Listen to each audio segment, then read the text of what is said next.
Hello, hello, everyone. Welcome to Auntie Derek's Daytime Tea, where we discuss the latest celebrity tea in the news. I'm your host, Auntie Derek, and with me I have my lovely co-host, I Chill, and Will. Hey, booze. Hey, Auntie. Boo, Monday. Yeah, Hey, right. praise the Lord, saints. Yay, it's Monday. It is indeed Monday, June 23rd. Oh, and speaking of June 23rd, so shout out to one of my good friends, Ruperta. Ruperta actually turns 50 today. So happy birthday, boo. I hope you are, first of all, 50 has never looked so fabulous. Let's start there. And I hope you have the most amazing birthday and many more. Love you dearly. Yes, Roberta's beautiful, baby. She makes 50 look good. Yes, honey. So for Pride Post today, thank you, Beezus, for coming up with that term. We're going to talk about someone who I'm a huge fan of. And he happens to be Law Roach. And I actually Law. can't believe we haven't talked about him earlier. Yeah, okay, Law. So let me share this website here. I'm seeing from Business of Fashion, who gives a nice vibe. But first of all, look at this picture. Look at this picture, honey. Fierce. I live for him. But you see Law Roach, who's a stylist. The stylist and America's Next Top Model judge works with Hollywood celebrities and is the man behind the styling reinvention of Celine Dion. He the one who had Celine out here looking fierce, honey. Oh, And first of all, they threw a little shade at him because they say he was born in 1789. I'm sure Law Roach was not born in 1789 because that would make him a witch. what does he eat? Because I want some of that. Look, I will order it on Amazon today. So, celebrity stylist Law Roach is frequently credited with Celine Dion's triumphant fashion transformation and has worked with some of the biggest names in the entertainment industry, including Ariana Grande, Zendaya, Monica Brown, Brandy, and Jessie J. And first of all, I said her name. You know, usually we say Ariana Grande, but she has said that her name is pronounced Grandy. So I'm trying to Oh, okay. pronounce people's names right. I was So, wondering. anyway. I thought it was. I thought it was just grand. So you taught me something. She said she's very Italian, but anyway, we ain't talking about her. We talking about Law. Oh shit. So, Roche started his career at his now defunct Deliciously Vintage Boutique in Chicago's Pilsen neighborhood. His styling debut happened by chance when Kanye West walked into the store in 2009 and brought the attention of paparazzi and industry insiders from around the world. An outsider to the fashion system and a self proclaimed image architect, Roche moved to Los Angeles and was introduced to Zendaya, who became his first major client. Rowe is now the co creative director of her clothing Daya by Zendaya, or it might be pronounced Daya by Zendaya. But anyway, in 2016, Roach was announced as one of the judges for Cycle 23 of America's Next Top Model, alongside Ashley Graham, Rita Ora, and Drew Elliott. That actually wasn't a bad season, but I just wouldn't recommend it. Anyway, the following year, he then partnered with Celine Dion to style her for Couture Week in Paris and became the first African American stylist to cover the annual The Hollywood Reporter Stylist and Stars issue. Dion and Zendaya joined Roach for the cover. Despite creating multiple looks over the years for the Met Gala, Roach attended the event in 2019 for the first time with Zendaya, accompanying that word just beat my ass. I'm sorry. The actress fairy godmother style as he brandished a wand and lit up her Cinderella themed Tommy Hilfiger dress on the red carpet. And we all remember where we were when we saw that. And then it just says here, the self style image architect Law Roach sits down with the BOF founder and editor in chief to discuss the art and science of celebrity and styling to share details of his new online learning platform, which will launch later this year. So there's more on that if you all want to read that. But shout out to Law Roach, honey. You keep doing your motherfucking thing. Like I said, I remember that because I knew of him, like I knew him as a stylist before the America's Next Top Model. Um, the when he was on the judges panel, but what I didn't know was his personality. So it was just really nice to see his personality. And he was very black and very gay on that TV. And I was like, oh, yes, honey. It kind of reminded me of Miss J a little bit being on the judges panel. But I just love to see. And then he went on to be on that iconic Legendary on HBO Max. I think he was one of the best judges on there, if you ask me. But again, shout out to Mug, yes. Okay, Immortal. Okay, Raven Simone. Y'all a mess in these comments. But yeah, shout out to Law Roach. So does anybody want to add anything about that iconic stylist before we go to the tea? Okay, well let's get started with the tea, horny. Let's do the tea time. Yes. All right, so you're gonna start talking about Diddy. Let's go ahead to CNN. We just completely abandoned people, by the way. You know what? Good, because y'all should have had y'all shit together. Let's say it's y'all fault. All right, so let's see. So when we stopped talking about it on Friday, they had Joseph Cerciello on the stand, and it looks like he's back on the stand this morning. So here's what we missed, or here's where we left off in the testimony of Special Agent Joseph Cerciello. So Cerciello, a special agent for Homeland Security investigations, will be back on the stand today in the federal crime trial against Diddy. The prosecution called Cerciello, who was not involved in the case against Combs, to begin testifying on Friday. Cerciello reviewed charts of evidence compiled by the prosecutors to confirm the information in the charts corresponds with the underlying exhibits, which include thousands of pages of text messages as well as phone and financial records. The charts, 44 entries spanned from May 2021 to August of 2024. Then there was that details on a 2023 hotel stay. On Friday, Cerciello testified that he reviewed documents related to a hotel stay that Combs had in Los Angeles in January 2023. Hotel records showed the room was reserved under the name Joseph Chavez and included a $3,750 charge for damaged furniture. A report from the hotel said that there were bodily fluids stained on the wood floor, across the entire room, and on some of the furniture. Yep, I remember us reading that. The evidence chart referenced some of Combs' text messages with Jane, one of his accusers, who was using a pseudonym in the trial. The messages showed the two coordinating the arrival of 3 men at the hotel, and Combs telling Jane to send $1,100 to Cowboys for Angels, an escort service for flights, and an overnight rate. And it says, where we'll pick up today. It says, Assistant U.S. Attorney Maureen Comey says she hopes the government will rest by the end of today. Comey said she would likely question Cerciello through the lunch break, and the defense will question him for the remainder of the day. So they may be finished with they may wrap their cases up today. I highly doubt it, but okay. So let's see. Let's start where we want to start it. Just went over that. Judges on the bench. Attorneys anticipate closing arguments will take place Thursday. Okay. I knew it wasn't going to be today because they got too much shit that they need to go over. Says special agents back on the stand. Says so Combs appears in explicit video cited in court, special agent says.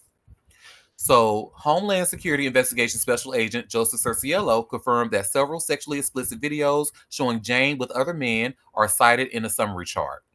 The videos are collectively several hours long, Cerciello said. Diddy can also be seen in the videos, he added. The jury is viewing clips of the videos and listening through the headphones. The public and press cannot see the videos, which are under seal. So that's good to know. Yeah, I'm glad they are doing that. Jury sees more than 12 minutes of sexually explicit video clips. Oh,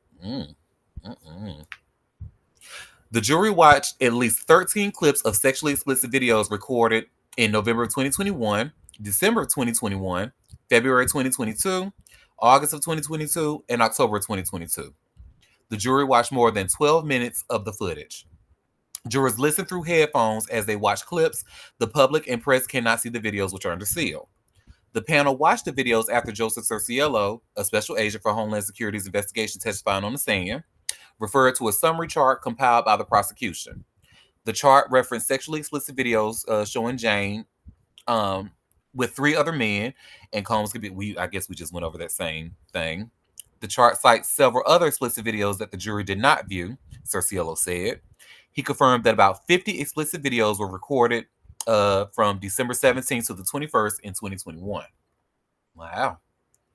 Could you could you imagine going to court, like being on a jury and having to watch porn and then have the shit in your earphones? Oh my god.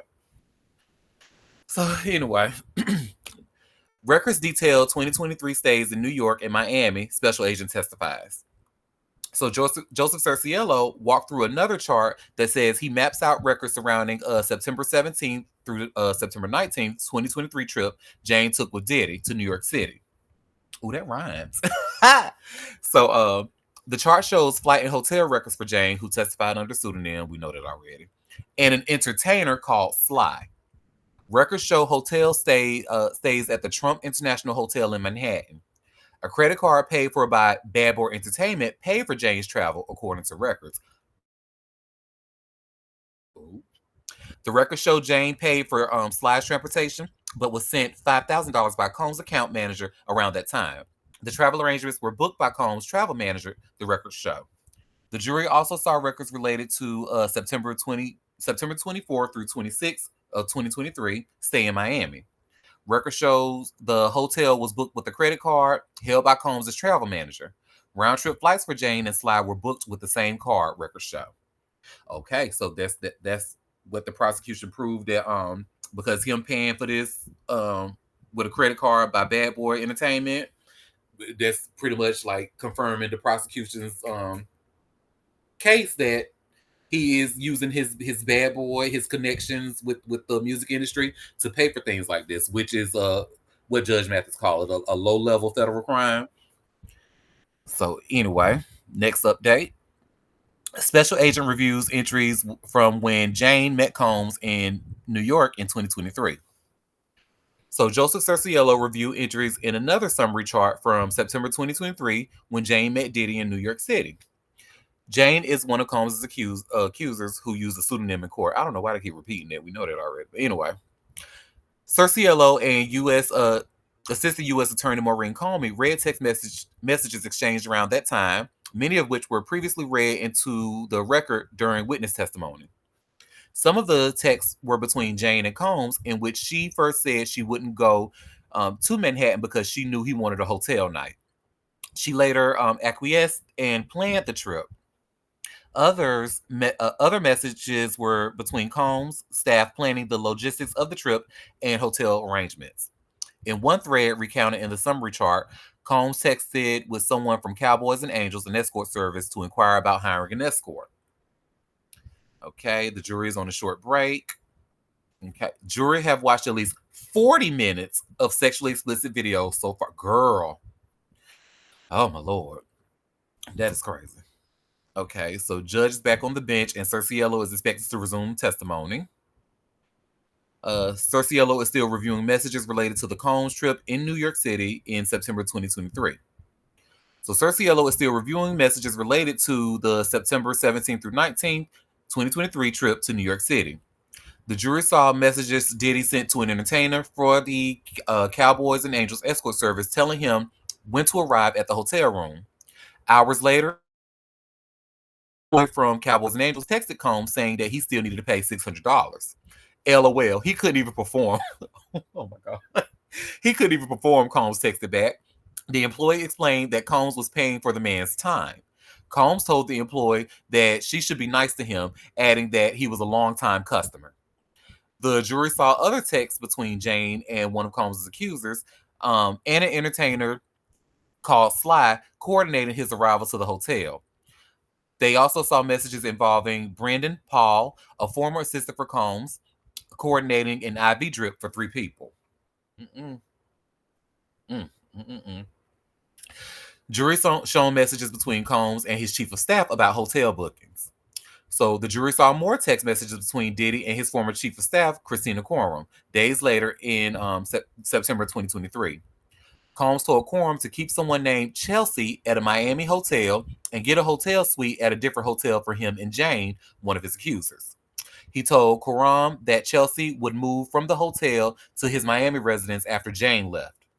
The chart also included a flight record booked by Combs' travel manager for James from Miami to Los Angeles. Okay, next update, witness details flight and hotel records from November 2021. So Joseph Cerciello reviewed documents around November 8th through 10th, 2021. Diddy texted Jane asking if she wanted to see him and an entertainer called Paul, according to the documents. Combs later messaged Paul, telling him to let him know when he was close. In that time frame, Jane was also texting the entertainer called Sly about traveling to Los Angeles from Atlanta. Combs was messaging his travel manager about booking a flight and hotel for Sly, and Jane was then relaying the travel information to Sly, according to the documents. The jury saw several messages between Combs and his then chief of staff, Christina Quorum, in that time frame, including messages in which she requested $5,000 cash and she notified him that some baby oil had been dropped off. I'm sorry. I'm sorry, y'all. I really don't mean to. I'm not laughing at of course, y'all know I'm not laughing at like the victims and stuff like that. It's just this motherfucker loves baby oil live. So, anyway, she notified him that the baby oil had been dropped off, according to the records. Several explicit videos were taken during those days, Cerciello said. Around that time, Jane sent Sly a Cash App payment, and a large amount of cash was deposited into one of Paul's accounts, according to the records. Oh, that's interesting. So Diddy's using Cash App. Next update. Combs' ex-chief of staff booked LA hotel for Combs and Jane. The jury saw messages around November 14th of 2021 when Christina Quorum, Diddy's former chief of staff, booked a hotel in Los Angeles for Combs and Jane. Quorum texted him when an assistant was there, setting up the room. Later in that day, Quorum texted Combs, hotel call, Paul coming up. Paul is someone whom Combs and Jane would pay to have sex with Jane on multiple occasions during hotel nights. But he also worked with Combs as a trainer. Ooh. Well, okay. Okay, next update. Records show messages about January 2023, quote unquote, debauchery. Okay, so Joseph Cerciello reviewed records from January 2023 when the government asserts Diddy and Jane hosted 3 entertainers during a hotel night in Los Angeles. Combs sent Jane an audio message, according to the records. Hey, let me know right now if I should book debauchery for 9 o'clock. Yes or no answer. Girl. Jane, one of his accusers who's using a pseudonym, texted him back, according to the records, yes, it's a thumbs up. She then asked him for money to buy new clothes, the records show. Later, Combs sent another audio message, sent you $15,000, baby girl, according to the records. The jury saw flight records for all 3 entertainers. Combs scheduled one of the entertainers through Cowboys and Angels, according to records. Jane paid Cowboys and Angels $1,100 on Cash App and texted Combs, send this as proof of payment, the records show. And then it says, remember, Jane testified extensively about going with Combs to what she said hotel nights, which she described as sexual encounters with the male entertainer, typically in the hotel room with Combs present. People who work for Combs sometimes call such encounters king nights or wild king nights, according to testimony. Cassie Ventura, who dated Combs from around 2007 to 2018, also testified about similar encounters, which she said Combs called freak-offs.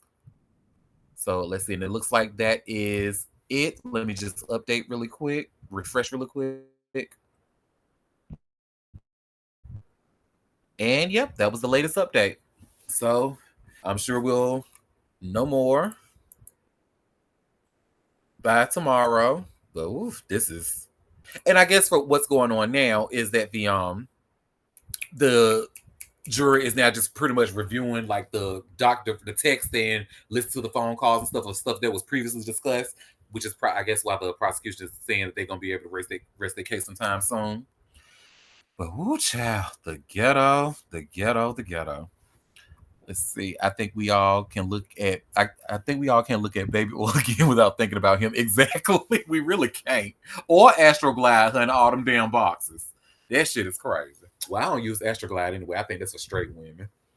But does anybody want to add anything about Diddy or Astroglide before we go with the next piece of tea?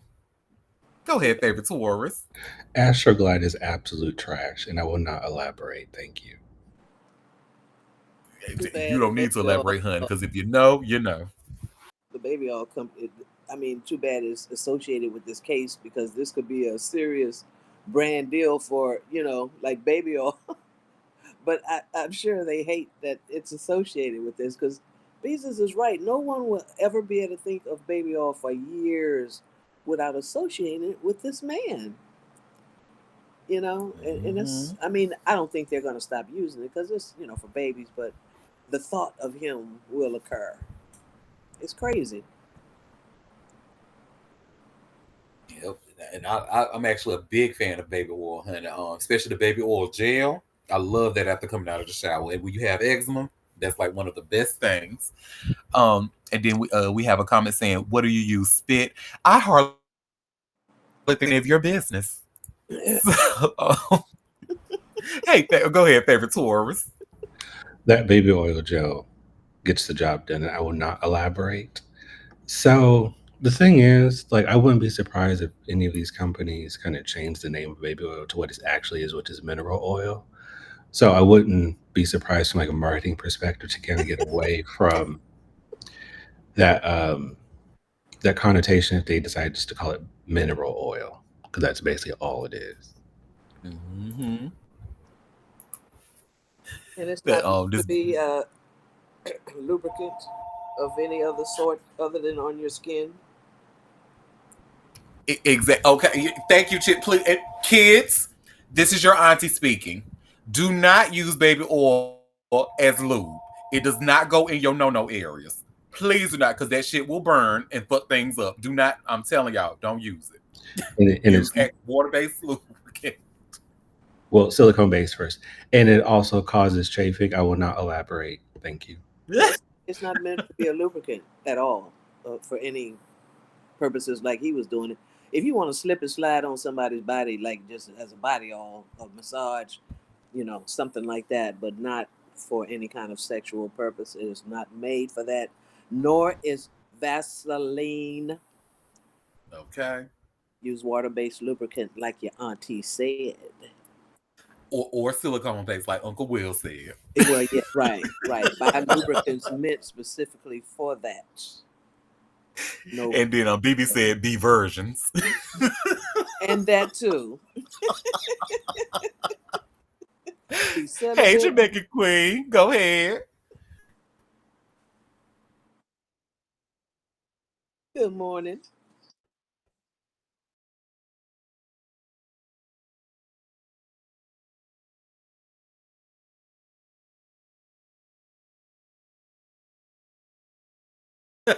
Mess.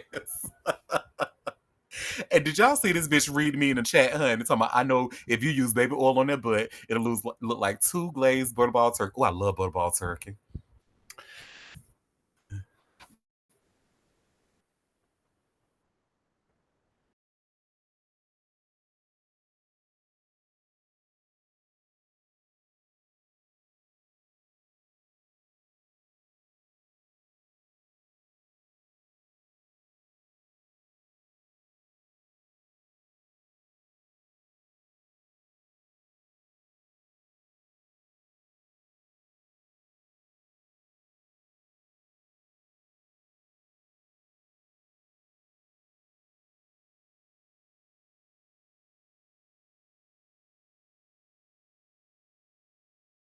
Y'all are a mess, honey. I love it. And I'm sitting here reading reading the chat. Then that once you wasn't in your deflated football cheeks. My cheeks are not deflated, bitch. You got me fucked up. Me and my cheeks fucked up, man. Don't talk about this iconic puss. So, so anyway, well, did anybody want it? Because we have some. The next piece of tea is like kind of still. Well, next two pieces of tea is still Diddy adjacent. So, did anybody want to add anything about the trial before we move on? Other than I'll be Okay. glad. Well, after what we just. Sorry, I babe. Say said, that. other than I'll be glad when it's over. Hello. We need a break. We couldn't wait for it. Now we sick of it, right? Okay. That's Well, all. you know who else is sick of it, honey? Oprah and TD Jakes, because they tired of y'all playing on their name. And they spoke about it at recently at a Good Soil forum in Dallas. So we're just gonna watch a little clip that's about 40 seconds, and we're gonna see Oprah and TD Jakes talking about them. People speculated that they are BFFs with Diddy. So give me 1 second. Let me pull that up.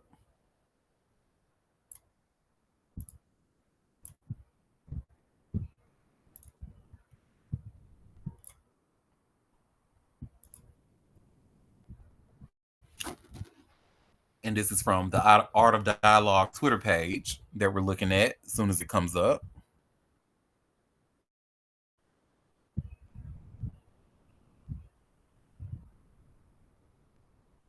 Let's see how you make this thing. Oh, make a full screen. What do I look like at?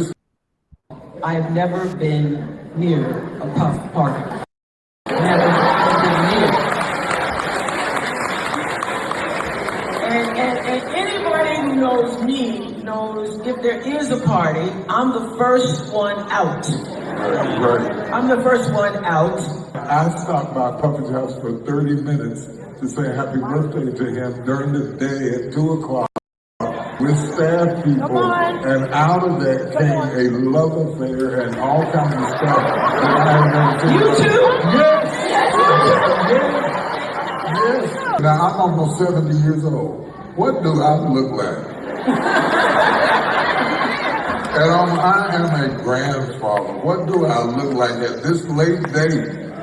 You know, I've never been. Okay, so that was that. Oprah said she's never been near a puff party. She's never gone in one. And then if she did go, then she would be the one to leave early.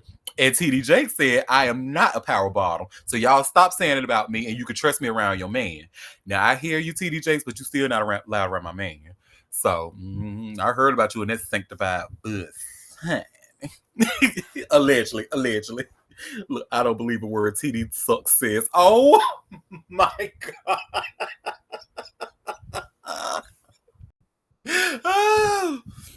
But yeah, I hear y'all. But I mean, let's just.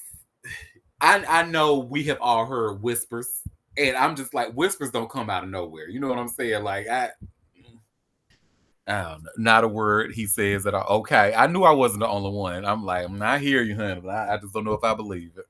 I'll give Oprah a pass. I'm not. I'm not. I'm not. Oprah is messy, honey. Messy, messy, messy. I love the lady, but she's messy. So, does anybody want to add anything about them two before we go to the next story? Oh, fuck okra.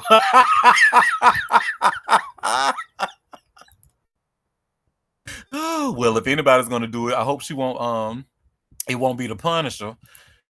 Cause who you remember the Punisher, honey, who was out here trying to make a name for himself, and he was one of the escorts that did he paid to have sex with Cassie. Well, he is talking, honey. And let me look. I was about to share this link, but instead of sharing my screen, so I just sharing this link from All Hip Hop, and y'all see here where it says Diddy's male sex mule, the Punisher, reveals he received penis implants. Child. The Punisher, a sex worker who participated in freak-offs with Diddy and Cassie Ventura, revealed that he had erectile dysfunction, which led him to undergo a penis implant procedure. The deeply personal journey is chronicled in his book, In Search of Freezer Meat, which he wrote to help other men facing similar struggles. Now, let me just start off by saying this title of that book is egregious. However, because ED is so common, I am actually glad that a man is talking about it. So, but anyway, now whether the men will read it or not, that's another story. But anyway, I use a lot of I use a lot of funny stories about my life to show how I got there, how I found remedies, and how I eventually solved it with going all the way out because I got a penis implant. Every time people hear that, they say, this guy must be crazy. But I guarantee you, it's a better option than not being able to perform at all. The Punisher said during an interview on the Sit Down with Michael Franzese podcast. It's by far the best top three decisions I've ever made in life. The book includes 6.5 pages describing his sexual encounters with Diddy and Ventura, though he refers to them anonymously. Still, the Punisher revealed many sordid details about his sexual escapades with the disgraced mogul under oath during Diddy's trial for sex trafficking. The Punisher testified that he was paid between $800 and $2,000 per session to perform in erotic scenes for Diddy and Ventura, often in upscale hotel suites like Trump Tower.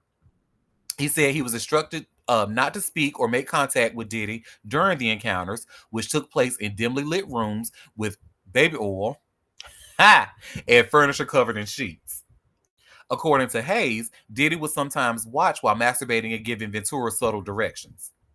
The Punisher also described a moment when Diddy threw condoms at him and said, "I'm ready to see you fuck her," but he was unable to perform. That experience, among others, led him to confront his erectile dysfunction and seek a permanent solution. ED, or direct erectile dysfunction, hit me harder than anything else in life. Not just physically, mentally, emotionally, it cracked my confidence, shook my identity, and nearly crushed my relationship. I kept quiet for a long time, but not anymore because the truth can't help people if it stays in the dark, the Punisher said. The Punisher's book blends memoir and medical guide, offering insight into the emotional and physical toll of ED. It covers causes like stress, hormone imbalance, and poor circulation, while also addressing mental health and stigma.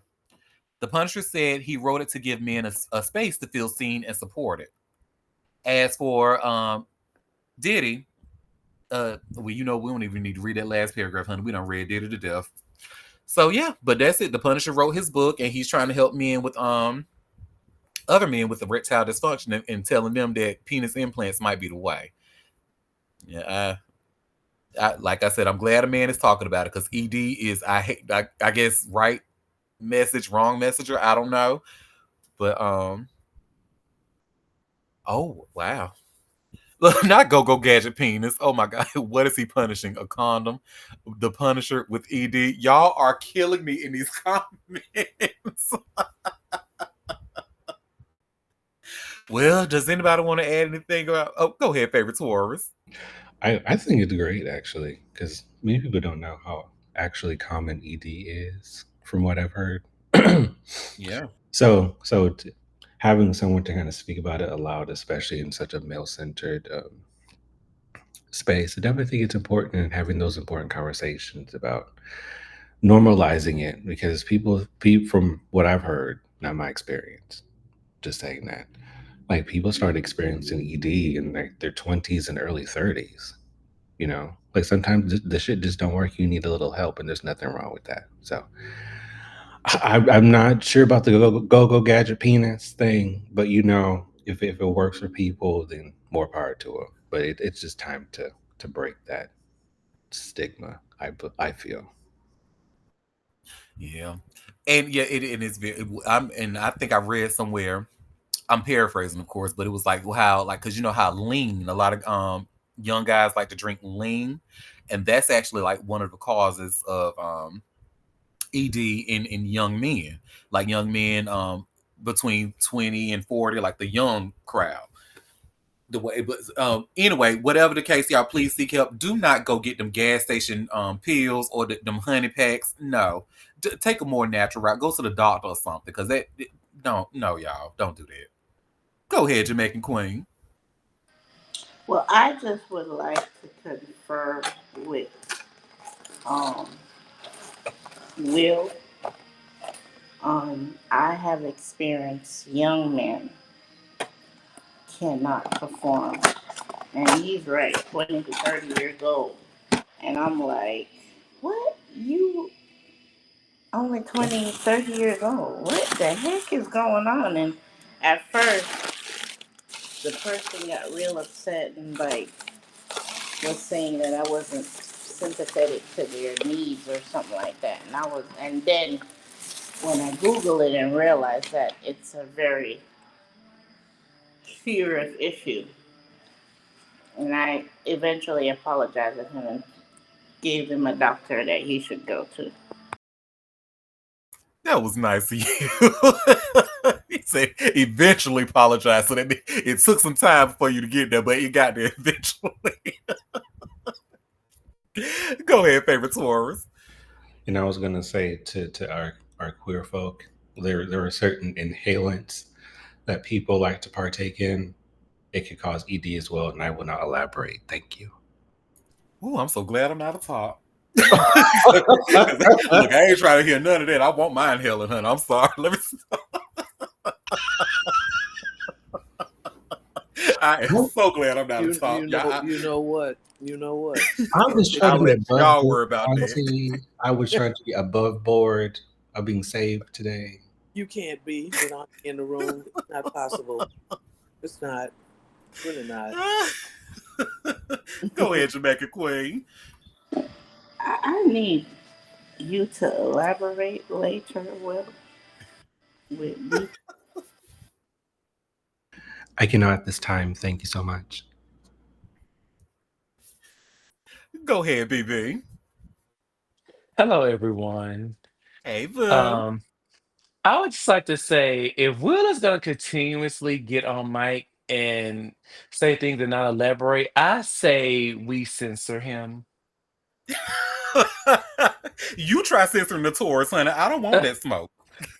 Try nobody worry about them. I am the greater Earth sign, okay?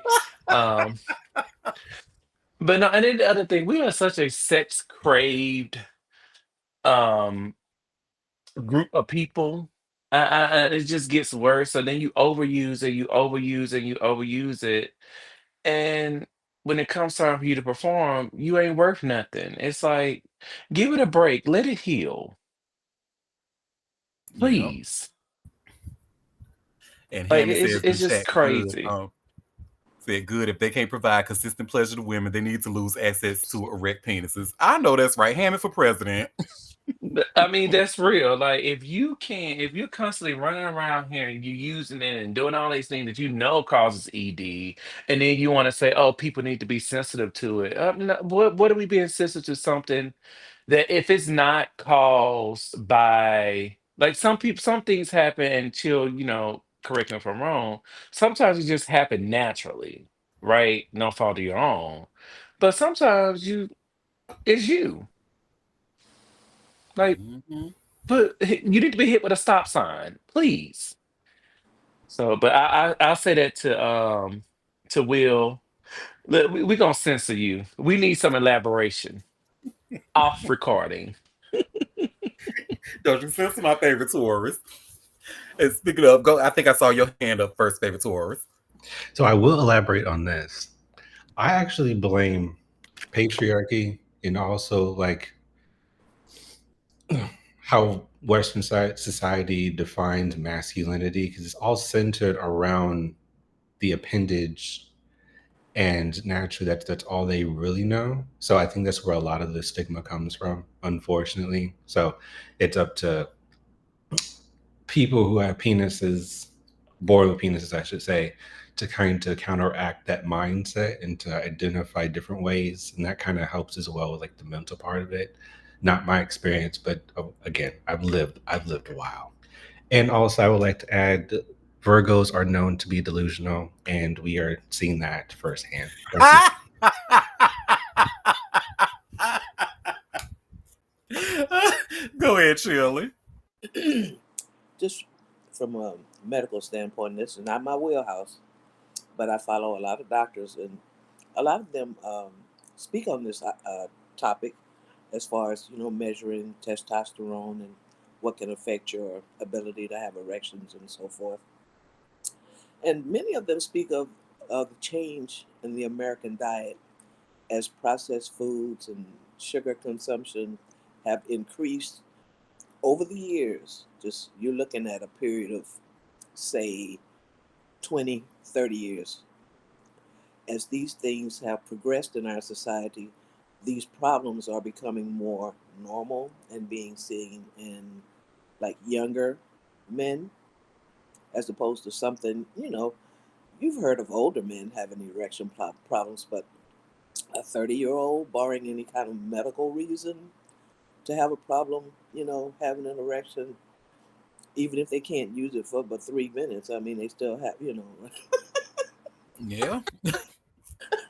but These- yeah, they're pointing to maybe it's the foods and the ingredients and the red dye number 40. Excuse me, people who use that in their food. I'm just using it as an example of additives in our food that are not in other countries, especially um, just a plethora of chemicals that they put in our food as a claim to keep it shelf stable, which I don't think that's true because other countries don't use it and they have the same food. So, yeah, they're saying that maybe this is why uh, we're seeing it in a much younger population. that makes a lot of sense for real. Because I mean, like, you can't really escape. You're like the diet is a part of like what you do every day. So yeah, Yep. I, I, it makes sense. Go ahead, favorite Taurus. And I've also heard, because I've done a little research on myself on this, because I'm in my 30s of a certain age, so naturally I have to look out for things as things start to decline. Like stress is a factor, as well as sleep patterns and all of that. So, like, if all of those things are amiss, it's like a cocktail for the Johnson not to work, if I remember correctly. So, because yeah, TRT is a real thing, and that's another solution for folks who potentially have issues. Just have naturally low testosterone levels. They need support in terms of hormones and stuff to get them back on track. Mm-mm. Reminds me of those what's it called, Nugenics, those commercials where they claim to give these men a whole bunch of testosterone in that supplement, and got the girls in the commercial smiling like, oh, and she'll be happy you take it too. She just back there smiling, looking stupid, like, girl. Anyway, go ahead, my Jamaican queen.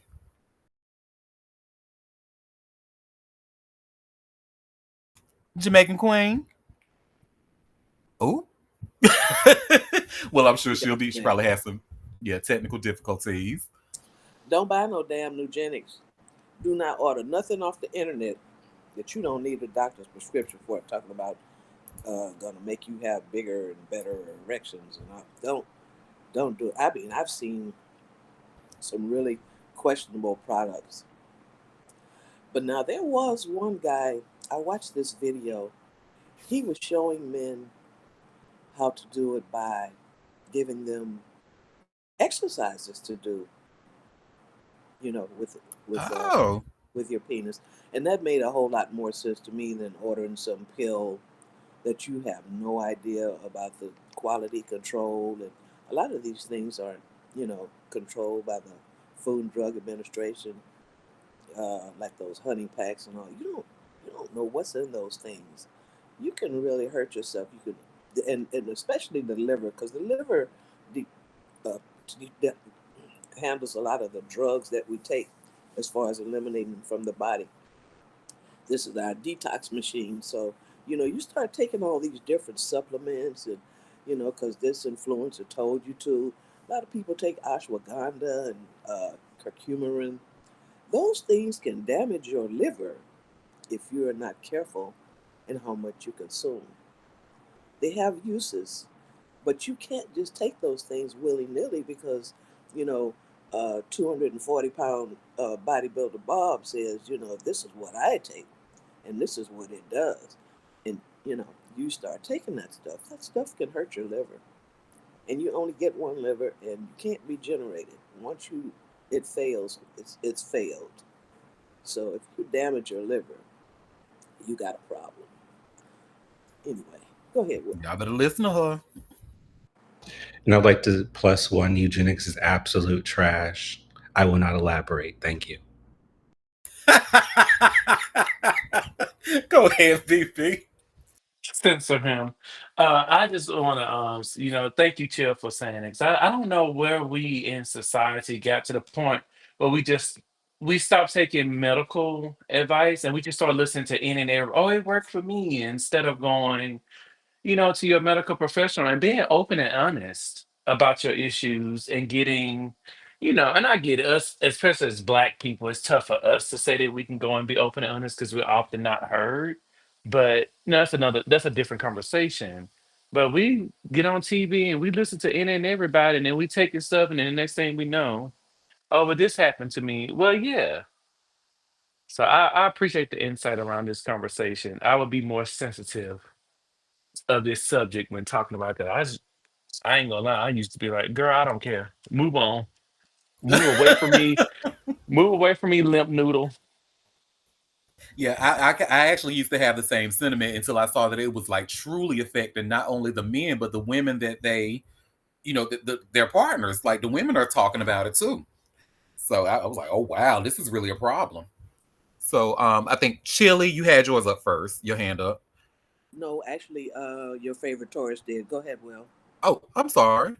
No, I was going to agree with BB. I would also like to add, like, there's that component as well as is medical intervention is not easily accessible because people can't afford the shit. So naturally, they want to find alternatives for whatever needs so they can avoid costly medical bills on, and if they belong to a marginalized group, that as well. There are so many factors, and it makes a lot of sense as to why folks will try to seek alternatives because it's cheaper than going to the ER saying you have a headache and then have a bill for like $3,000. It's fucking ridiculous, you know. So Mhm. it speaks to a broader, more systemic issue, but that's the topic for another day.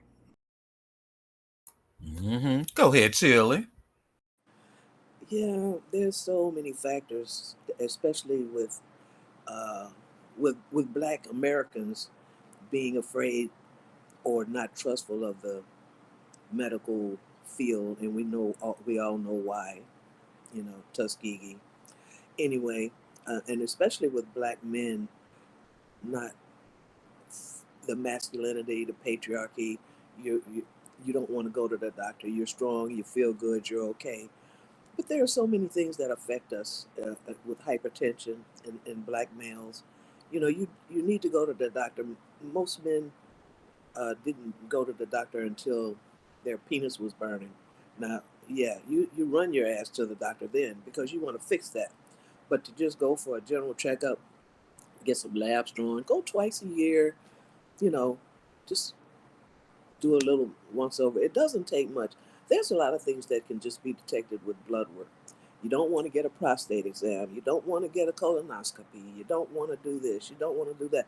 But those are life saving things.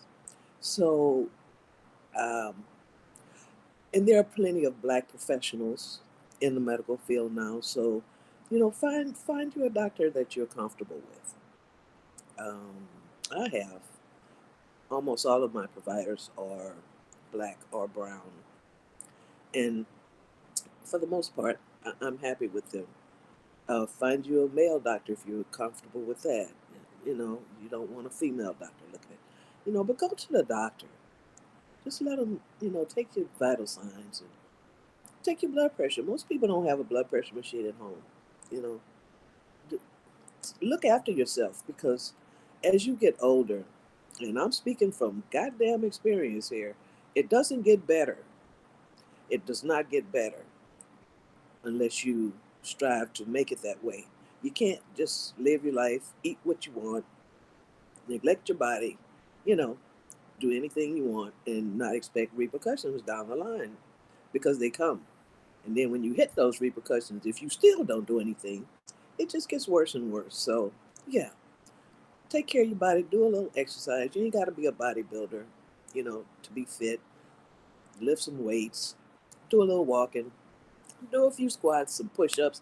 It doesn't have to be serious, and this is for everybody, man, woman, child. It's always better if you start early, but definitely as you get older, you're gonna feel that. So you got to choose your heart. Do you want to be on a walker using a cane at 60, which is not that old, as opposed to being able to walk around bending over, tie your shoes, wash your feet. Old Mhm. people got fungus on their feet because they can't even bend over and wash their own feet. So, you got to prepare for those times because they're coming. They are coming, honey. All of us are going to get there. Come on, Will. God willing, I just wanted to say some people are here just going la di da di da. I can eat whatever I want. They do. And They it do, and pains me to see when they feed their children. Everybody thinks the video is so cute where they give the baby their first taste of ice cream and their eyes just light up like they had a crack hit. You know what I'm saying? It's like, oh my God, that's so good. And then they're sitting there, kids at the little high chair, feeding them donuts and those things are not bad in moderation, but when you just you have cabinets full of cookies and chips and hot Cheetos, and you feed your kids this stuff and not nutritional food. And I know this is ableism a lot of times because of the food deserts and that kind of stuff is cheaper than buying meat and vegetables. You put a hot pocket in front of them. Those things add up, and then you pile sugar on top of that. It's like, but you don't know what you don't know. A lot of people don't right. know that those things aren't so good for you unless you have a lot of diabetics in the family. They can tell you, yeah, you can't eat, a lot of sugar and all these places pumping these sugary drinks, Starbucks and Sonics, you know, with the sugary drinks. It's like you cannot just eat this kind of stuff every day, day in and day out. Some people drink that kind of stuff every day. Every It's day. every day. It's crazy. The coffee is like 1,500 calories with all. Oh my God! Yeah, it's a lot. But yeah, nutrition. I've seen a lot now. I got to give mainstream media a pass on this because I've seen a lot more information coming out about diet and nutrition, and as far as eating, slowing down on carbs and eating ketogenic lifestyle and things like this, and how we should stop eating so many processed foods. Finally, the word is getting out that we need to cut back on that and eat, whole foods, beef, something you can recognize when you pull it out the store that it looked like it did when it came out off the plant, kind of thing, or the animal, instead of the easily packaged, throw in the microwave, boom, boom, you're eating dinner kind of thing. So yeah, go ahead, Will. That's BB. Well, oh, Will had his hand up. I thought. Go ahead, BB. Ooh, I'm a little offended, but no, I'm joking. It's okay if I No, offend you. no, I really am joking. That's just a shade thrown at that treacherous Taurus. Um, no, but that's this is a good conversation to have, and I appreciate your insight, Chill, because I got diagnosed with diabetes at 30 something. Mm-hmm. We won't go there. We won't elaborate. Um, but it's a life of regret because diabetes is something that because it's so common, we don't take it as serious. Like we know that we have, it's like, oh, I'll take this and I'll do this, but it impacts so much of your life. It And does. I mean, it is a game changer. And I got to the point to where it had me so down that I was the same. I would joke about it. I don't care about it. I don't want to live. I don't want to do this anymore. I just do this and do this. And I started to joke about it. But that's because it's so haunting. And I wish that we had these larger conversations. Like you talked about feeding your children these things. It's great in moderation, but Yeah. how do we moderate it? What's the conversations that we need to have? Example. Um, Example. Because if they see you eating it, what are they gonna do? They're gonna want it. So if you're sitting there stuffing your face with a whole row of Oreos, how you gonna tell your kid they can only have two? It's a pattern that they follow, and that's where a lot of it comes in is mimicking what the mm, parents do, and they're doing it wrong, and so the kids are gonna do it wrong, and oh, let them have it. It's just, 7 cookies or whatever. Oh, you want another cookie? And then they start screaming when you don't give them the cookies. I mean, yeah, you want to shut them up and then you give them the cookie and all. It's all kinds of reasons, baby.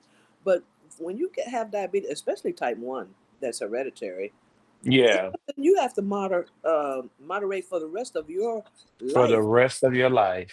And Yes. we've all seen people get their limbs cut off because they refuse Hmm. to moderate their diet. And I understand it is hard It's It is tough. hard to do it. It's And hard. because insulin resistance is it's a tough thing, and like I'll do really really good, and Yep. then I'll have these intense sugar cravings, and you fight and fight. Then once you Yep. give in, it's a slippery slope, and Yep. all the hard work you put in, it's like, oh well. But it's a great conversation. I definitely wish that more people paid attention to it. Like we talk about it, but what's the action? And I wish that people truly listen to this because there are a lot of things that are impacting us. Yeah. We talk about millennials.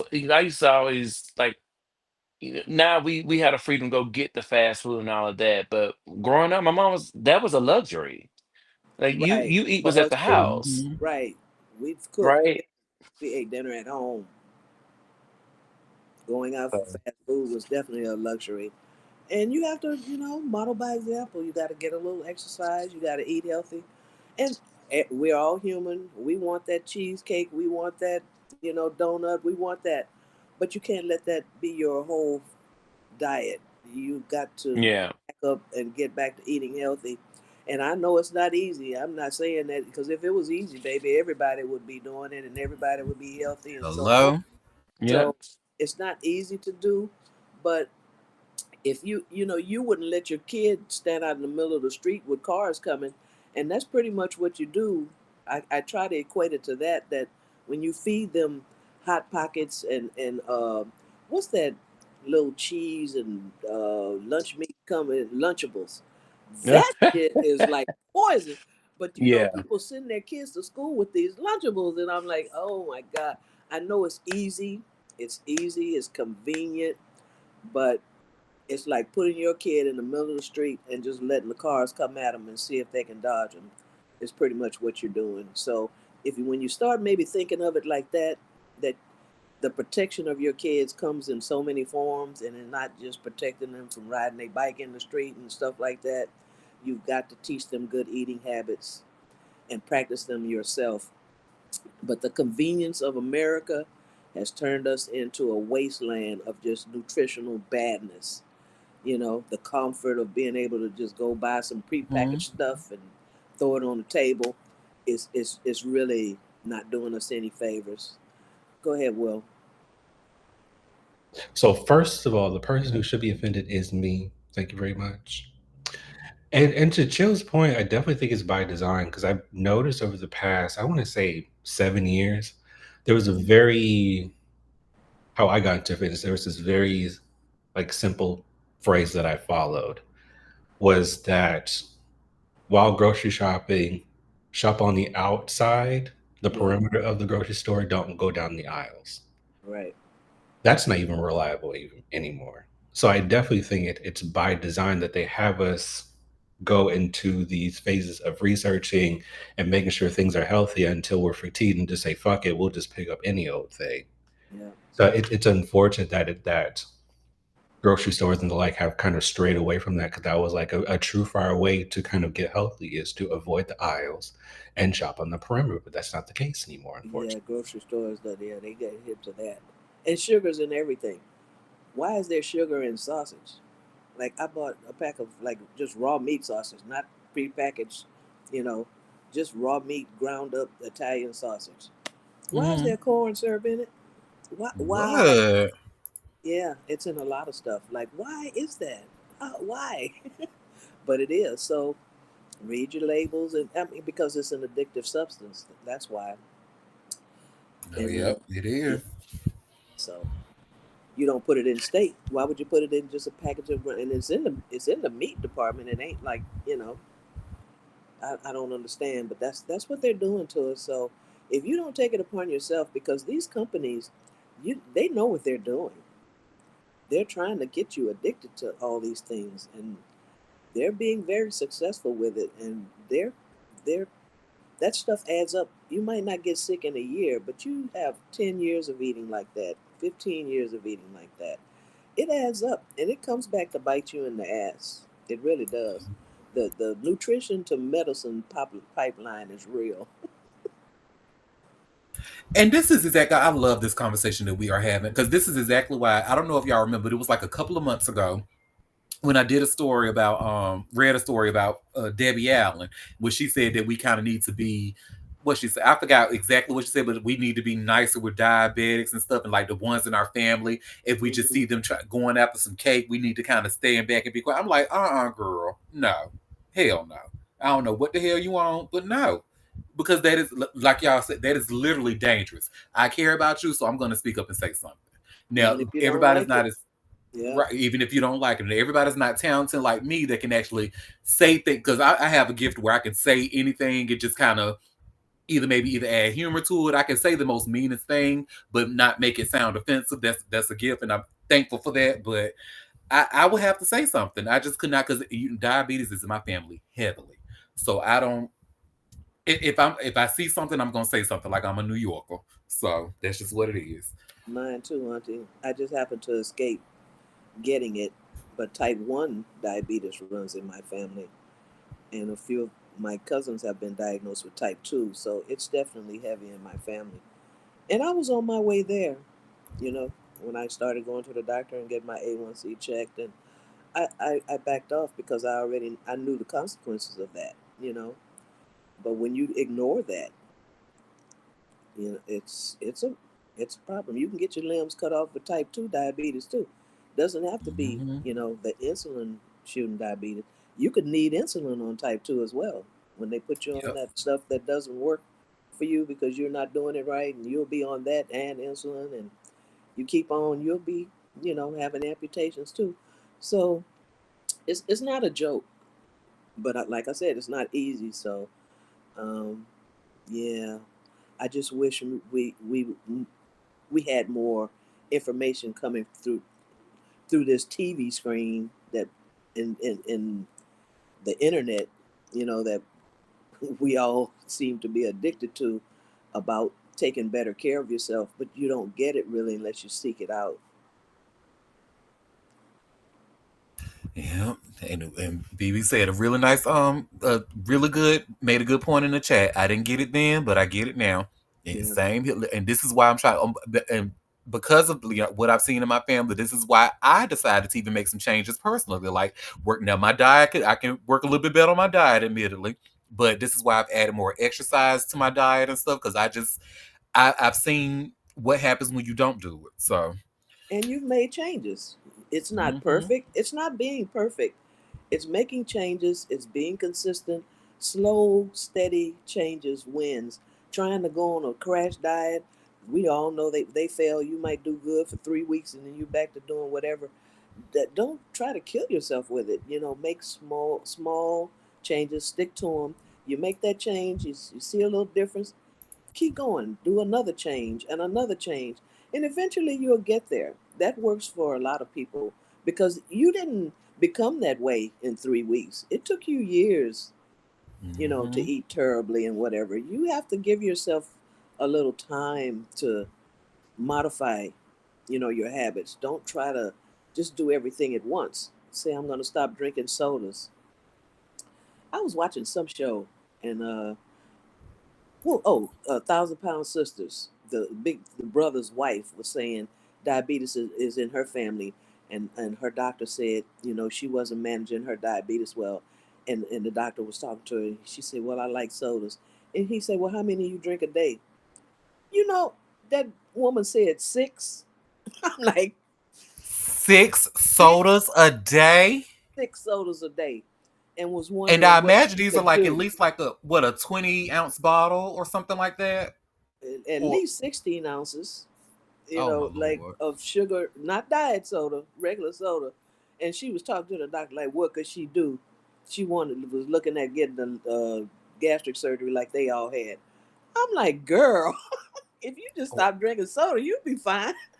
I know her piece stinks. I know it be stinking up the whole house. Oh my See, my god. mouth fell open. 6 sodas? You in here asking this doctor for gastric surgery and you drinking 6 sodas a day?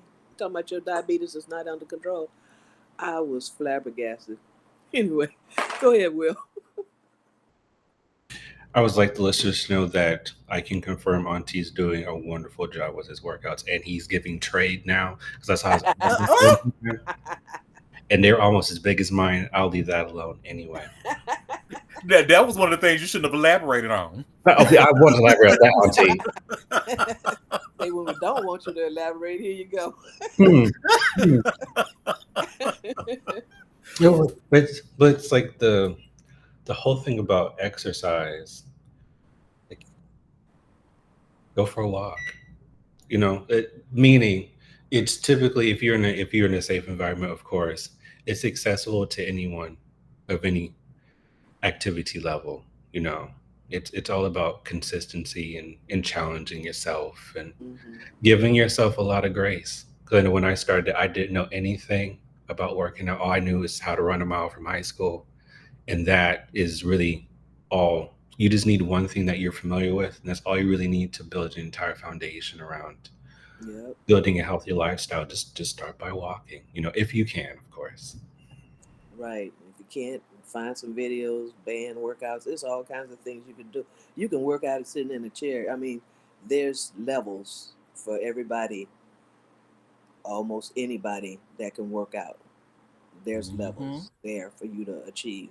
There's all kinds of free videos. So, yeah, don't do something. Don't just sit around and expect to take some medication because medication can help you, but a lot of times it's not going to fix your problem.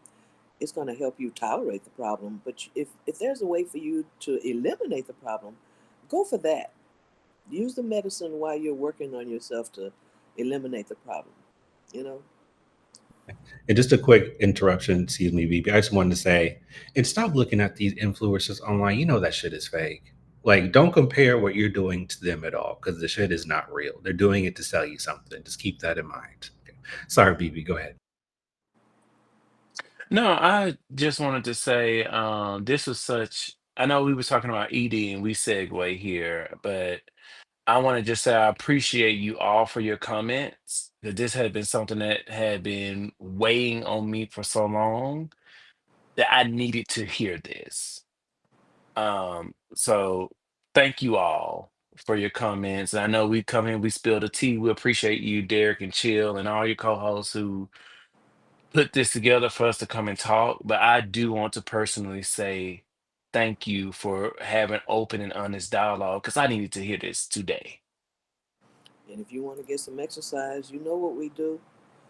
You know, get you, hit me up in the DM. I don't think I follow you. I'm gonna follow you. You know what we do. You can join. Um, you don't need a personal trainer. You don't need a whole lot of stuff. You know, get get some exercise in, BB. If you want a wagon like mine, it's made at the gym. He And said, you see them bitches try to read me in the chat here talking about, so what kind of trade? And then this bitch said, trade as in bartering? Exactly, because I am a lady. No, Auntie be lifting them 20, 25 pounds. Don't let him fool you with his arms out. We see you, Auntie. You're Honey, not fooling us. that So, that is a lady. Okay, there ain't nothing trade about that. That is fish all day long. Okay. Okay, Tuna, honey. tuna with some tuna. guns, though, baby. Tuna with some guns. Okay, got them guns out. And what you been Hmm. working out, Auntie? A little over a year. Well, you started in December of last year, so it's been a year and 6 months. Almost a Hmm. year and what 9 months for me. So, yeah, yeah, just, it's consistency. So we take off during Christmas and Thanksgiving, and we had a break for the Juneteenth. But what you know what? Tonight we gonna be right back on it. You know what I'm That's saying? it. Yeah, Hmm. yeah, we're gonna be I getting love it. so. Yeah, it ain't about being so strict and all of that. But we definitely have consistency is the key. and I can't wait for tonight. It's gonna be so much fun. Yay, Chinese food. Yeah, I'm waiting Shut for. up, Will. I'm gonna dance.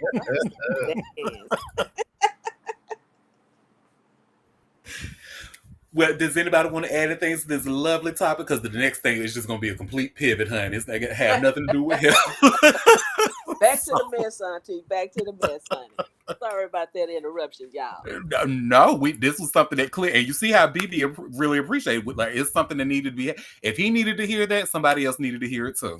Well, I'm glad it touched you, BB. So, well, one thing people did not need to hear, or LeBron didn't need to hear, is his ass being booed in New York. and we just we just gonna watch a quick video of that. I still don't Ooh, know. Like, I thought LeBron was popular in the sports world. This is how much I don't know anything about sports ball. I thought he was popular and well liked, he but is. apparently not. Uh, Not Well, everywhere, not I in New York, guess. honey. I guess. Oops. So let me share my screen. Look, LeBron is a trash person. Yep, he is. He most certainly is. I can agree with that, especially after all that caping for Tory Lanez his ass was doing. Mm-hmm. But I'm Yeah. sure these people were not booing him over Tory Lanez. What were So they let's doing? just watch this video really quick. Oh, you don't do that shit, man. You don't do that shit unless your name DJ Khaled, DJ Khaled's kids, or someone else. You just don't do it. That's how you are, LeBron. You don't even do it in Paris. You was pushing over this away like, Get out of here, LeBron. Go back to LA. Don't come to New York with that shit. Boo! Boo! Boo! LeBron! LeBron! You never beat Jordan.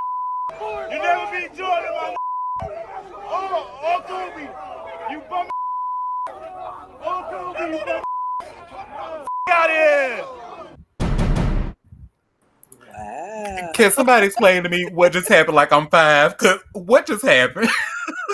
I think LeBron's performance, maybe in the finals, how they never made it past the first round, and how they've hyped him up as this great player, and um, I don't know what happened with DJ Khaled and his kids or whatever they were talking about. I don't know anything about that, but I know people was Mm, kind of disappointed. They think he flops a lot, and I don't know. I don't want to get too far into LeBron because I don't really care for him either. After he was head bopping to Tory Lanez, especially before his conviction and everything, like supporting this brother. So he's it's up and stuck for me. I don't care for him. same here. And they called him LeBum. They said you'll never be Jordan. You'll never be Kobe. Like Yeah, okay, well, yeah. I mean, he's had some records, but I guess maybe they're trying to say he thinks he's more than he is or something. I'm not sure. Go ahead, BB. Do you know anything about this? Child, no. I would just like to say it's sports stands are almost no, I'm sorry. Sports stands are just as horrible, if not more. I don't want, yeah, more horrible than music stands. So I think it was just maybe, they were fanatical zealots and they saw him and they booed him. I don't think there's anything, like political behind it. I think it's just sports fans. He's in New York. They see him, their team. I don't think the Knicks made it to the playoff. Maybe they did. I don't know. They were in the But first round, I think, but they got eliminated. yeah. So I think the sports fans are crazy. They are, I think, mentally deranged. Oh, okay. okay. Yeah, look, you look. I mean, I I stand I don't on see it. nothing. Right. They Yeah, talk I about they talk about us when we love female artists because the gays and their female artists, child. Um, but they are deranged. Like what other people do? We not gonna go out and if Mariah Carey lost the war, I'm not gonna go out and start a riot and set cars on fire. If their favorite team loses, they gonna go. They setting cars right. on fire and riding in the streets. They're deranged. I really think that that's what it was. Brawling at games and stuff, and it's crazy to me. But again, I'm not a sports fan, so I'm very far removed from that culture, so I just don't understand it. I mean, if somebody listens to this and want to correct me, feel free. But I just think it's just. I mean, you have family members. You've been in their house or at a kickback and sports fanatical zealots, and they favorite team lose, and you like, wait, when did we get here? Like we about to fight? Oh, what? Wait, what happened? They crazy. Hmm. Moon, hey, gorgeous.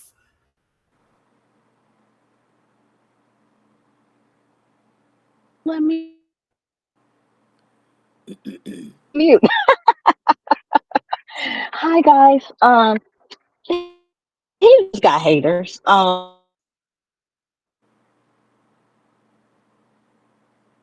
He hasn't done anything to anybody per se.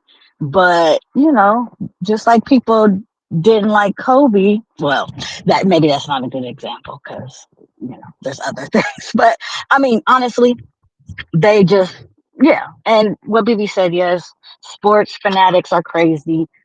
Any fanatic, actually, music, whatever. If they always, somebody's always going too far. But yeah, I mean, it's just the age old debate. You're not the greatest. I hate you. Whatever, whatever. Because I don't know. But yeah, it's just in New York, and New Yorkers do that.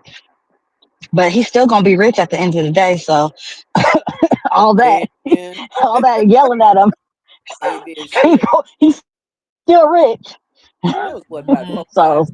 There you wasn't know, like a crowd of people. I mean, you know. Yep. Okay, well, thank you for that insight, Moon, because I kind of understand it a little bit better now. Like, people, they just hating basically, and New York is kind of known for being some world class Hateful haters. Yeah. haters.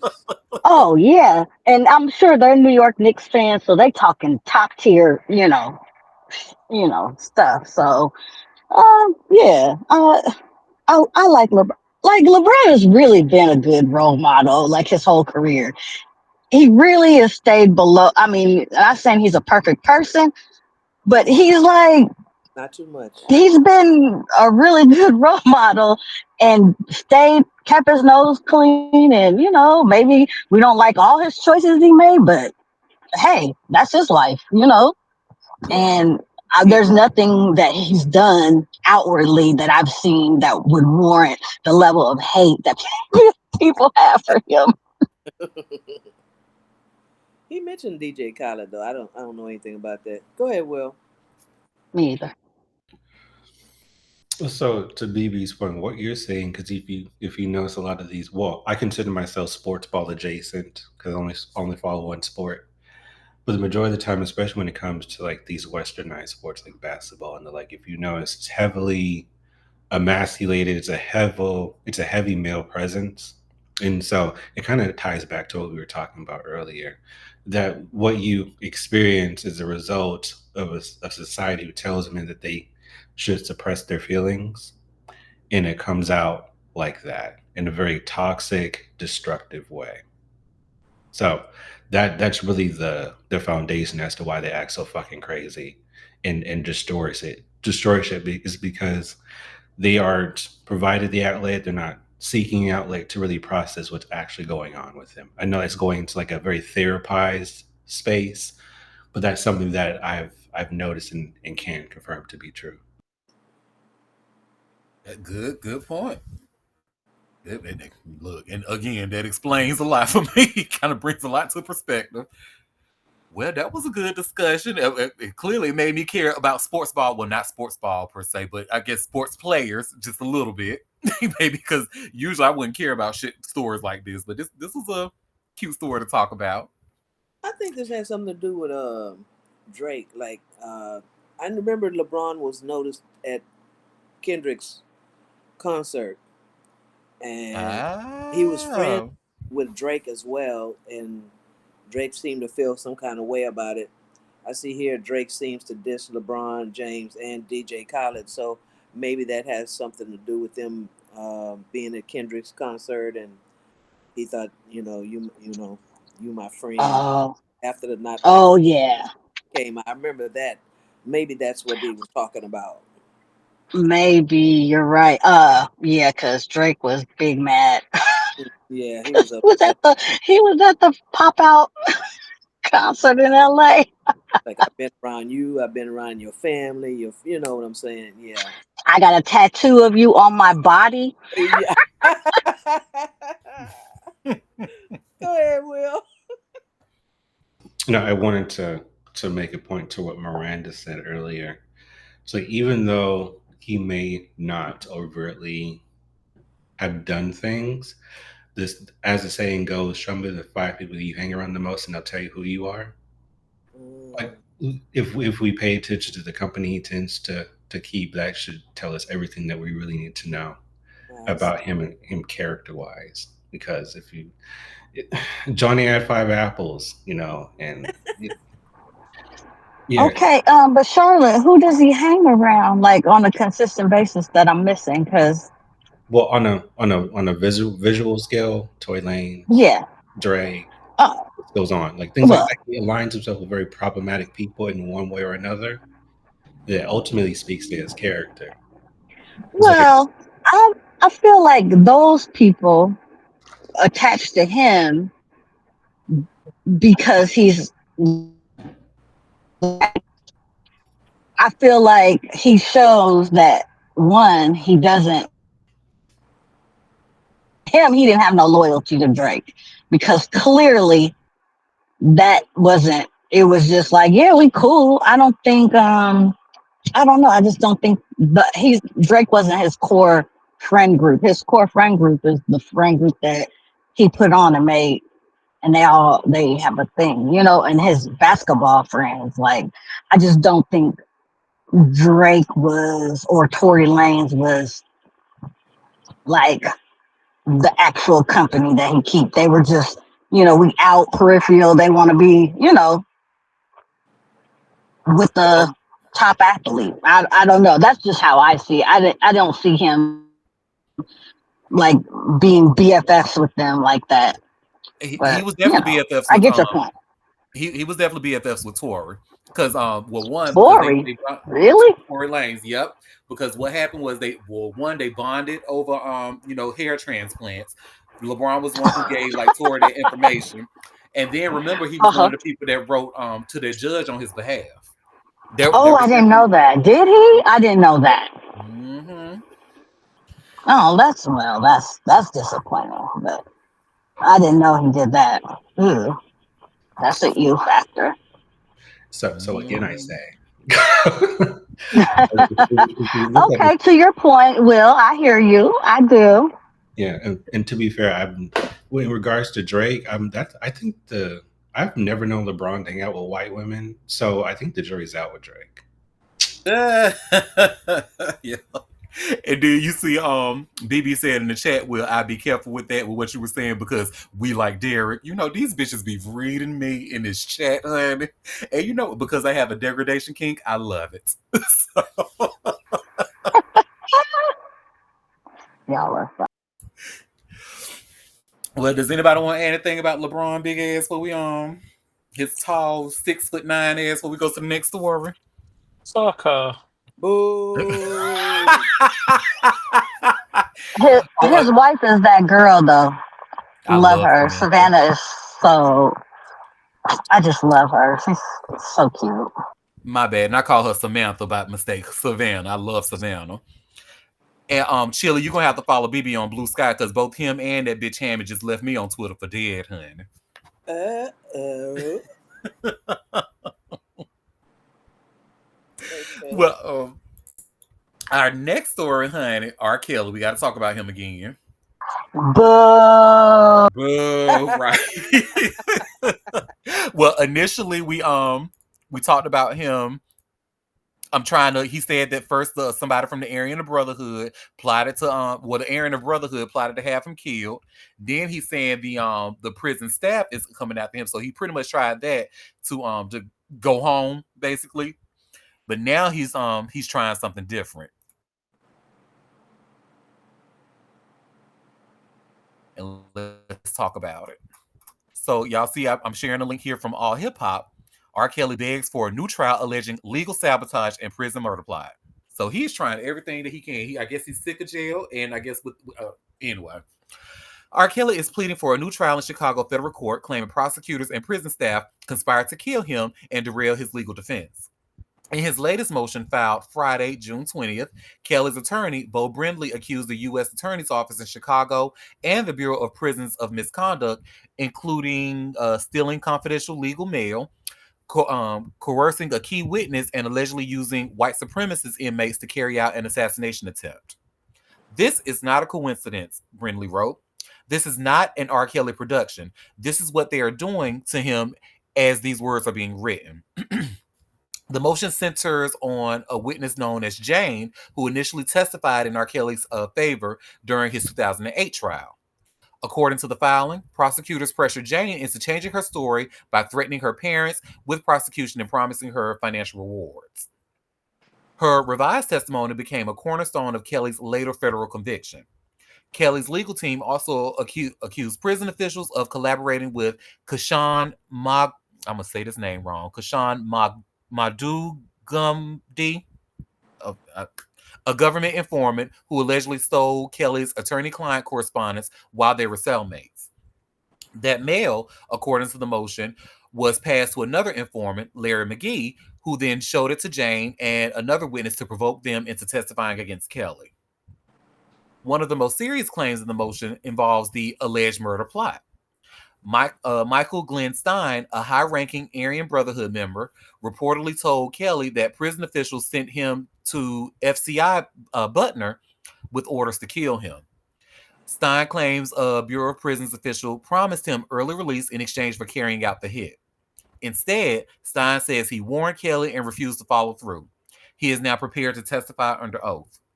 The motion also alleges medical neglect. Doctors at was as all hip hop previously reported, R. Kelly's team said he was overdosed with prescription drugs and denied treatment for blood clots. Doctors at Duke University, where I was born, by the way, had scheduled emergency surgery, but armed officers allegedly removed him from the hospital at gunpoint and placed him in solitary confinement without medical care. When prosecutors believe that they define what justice is, then they begin to think that whatever they do to achieve their goal is fully justifiable. They begin to break the law while purporting to uphold it. They began to believe that their decision to make a person the target of an investigation renders that person guilty. And they began to think that whatever they choose to do to make their case against their so called target is necessarily righteous, regardless of what laws are broken or how many constitutional rights are fractured in the process. This is what happened with Robert Kelly, Brinley said. R. Kelly is seeking both a new trial and immediate release on bond, citing newly uncovered evidence of witness tampering and obstruction of justice. A bond hearing is still pending. He is currently serving a 30-year sentence at FCI Butner in North Carolina, following convictions of New York and Chicago on federal sex trafficking and racketeering charges. So, and just a little note, honey. Anytime you hear somebody, well, North Carolinians, we know that you only go to Butner for one or two reasons. Either your ass is either about to get out of jail, or you you going to the mental hospital, because that's where the mental hospital is located in North Carolina. And Butner is what, about maybe like a little less than an hour away from me, from Durham. Oh, and yes, that was a security question of Beezus. I can't believe I just told the world where I was born. But anyway, go ahead, gorgeous. You know what? These men who commit crimes against women, they just the arrogance of like, I got thrown in jail. Oh my God. I gotta get out. You didn't think about that when you was doing your crimes, Of course and not. now He you was want to thinking get about out. pre. Who's plotting against you? Or Robert Kelly? Don't nobody care about your ass. Mm-hmm. He won't think about none of that. He was thinking about prepubescent coochie. That's what was on his mind. Yeah, it's yeah, and just like old Tory Lanez, you was okay with carrying a gun, but when you want to use it and the rubber hit the road, now you don't want to go to jail. No, no, fam. You was okay with carrying a gun. You was okay pointing it at somebody. Now you want to get out of jail? They trying to kill you. No, I know our white collar crime, older men who went to jail, they did their time and shut up. But you men that commit crimes against women, now y'all want to cry like little bitches and get out. Ron Back it up. Isley, Ron Isley went to jail and had cancer in jail and did his time and been out. Our black what you call it, did his tax crimes, did his time, and went to jail, and then we didn't hear no fussing and crying. It's these sexual assault and soft ass. Ugh, never mind. Let me stop. See, I'm just getting mad. But And And even if I wanted to believe him, like even if I wanted to believe that all of this was happening, like because there have been some cases where people are working behind the scenes to sabotage inmates and stuff like that. We've seen it happen. But you're telling me that somebody that's a part of the Aryan Brotherhood now, albeit they claim that this man only joined the Aryan Brotherhood for protection or whatever, but you're telling me that he was offered reduced time to go and kill a black man in jail, and he didn't do it? Mm-mm. See, 1 plus 1 equals 2. Like Will says, if Johnny had 5 apples, the math is just not mathing to me. Okay, okay. So, anyway, well, Button to keep his ass in there. Send his ass to the crazy hospital if you need to. Yeah, That. no, your ass is gonna do them 30 years, just like when however long Mr. Man that we talk about every morning, when he get convicted, you gonna do your time, fam. It was okay when you was committing the crimes, but now you got to pay the piper, and I'm sure he'll have his whole you know appeals and saying they trying to kill me. Watch the space because that'll be next. Mm-hmm. And let me correct myself really quick. It's not a crazy hospital; it's a mental hospital. So I do apologize. I just it kind of dawned on me. Maybe that was a little insensitive. So, A little. But we slip up sometimes. hmm well, does anybody want to add anything on that child molester, honey, before we go to the next story? Whatever he's trying is not going to work. I think he personally saved up those pills and tried to make it look like they overdosed him. He probably saved up those drugs and tried to take them himself and try to find a way out. It didn't work. hmm Agreed. Well, honey, Margaret Cho, who I am a huge fan and have been for a very long time. But she just went on the Kelly Mantle show. Kelly Mantle is a drag queen who has a podcast, and she was actually on, I forget which season, but she was on RuPaul's Drag Race. But Kelly Mantle actually, no, excuse me, Margaret Cho went on Kelly Mantle's podcast and was talking about how Ellen DeGeneres was throwing shade at her. And she just didn't understand why. And I was like, oh, wow. So we're going to watch her talk about it. Give me 1 second. Let me share my screen.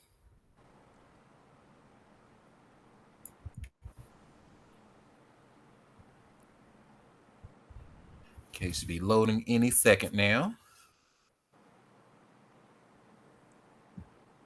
Hurry up and load, huh? Okay. Ellen was like really weird and not nice to me for most of my career, and like because I opened for her in the 1980s. Oh, you did? When she was a headliner in comedy clubs, and not way before her big fame. Uh-huh. And so then when I would do later, when I would do her talk show in the 2000s, she acted like we just met, and I'm like, what? One of those types. One of those types. I'm like, what? Like that's weird. Like Right. it's like we go way back. Dude, what?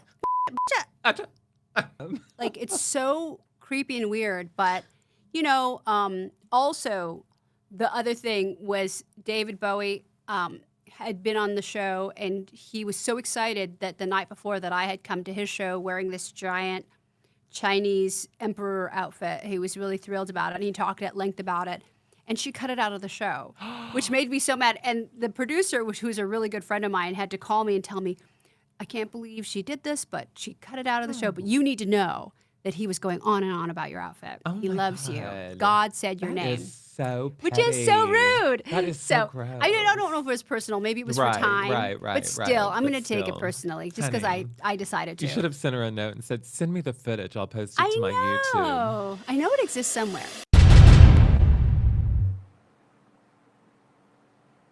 So yeah, and you know what? Like to most people, this is like a I guess what a nothing burger, but to those who have been paying attention, like Ellen has been DeGeneres, honey. Like there have been rumors about her in her toxic work environment. There have been rumors about her throwing shade at people, especially like female comics and stuff. So Margaret is telling her truth. It looks like. Go ahead, Moon. Yeah, I was like, after this show, since the fallout of that, I guess come to the light, she was really not a nice person. All of that shit she was putting on her show was just fake. She was really the complete opposite, and that's very disappointing. Um, Not that I don't want to say that I have faith in people like that, but like when that's your brand and then you're the complete opposite, it's a little disheartening. Yeah, I agree. giveaways she had on her show and all the feel good stories, and she was a bitch the whole time. Go ahead, favorite Taurus. And yeah, and it's not limited to just the people that are speaking out about it. I know quite a few people who worked on her show while it was running, and they all had the same sentiments. So That's crazy. Go ahead, BB. I think we're partly to blame. And hear me out. That's why I say this. We see people be assholes. We see people be dickheads and all this other stuff. But when they have a certain um, fame and notoriety on them, we give them a pass. And then we wait until some brave soul speaks out against them. Like it took her being dismantled for people started saying, "Well, we knew, well, we knew, well, we knew."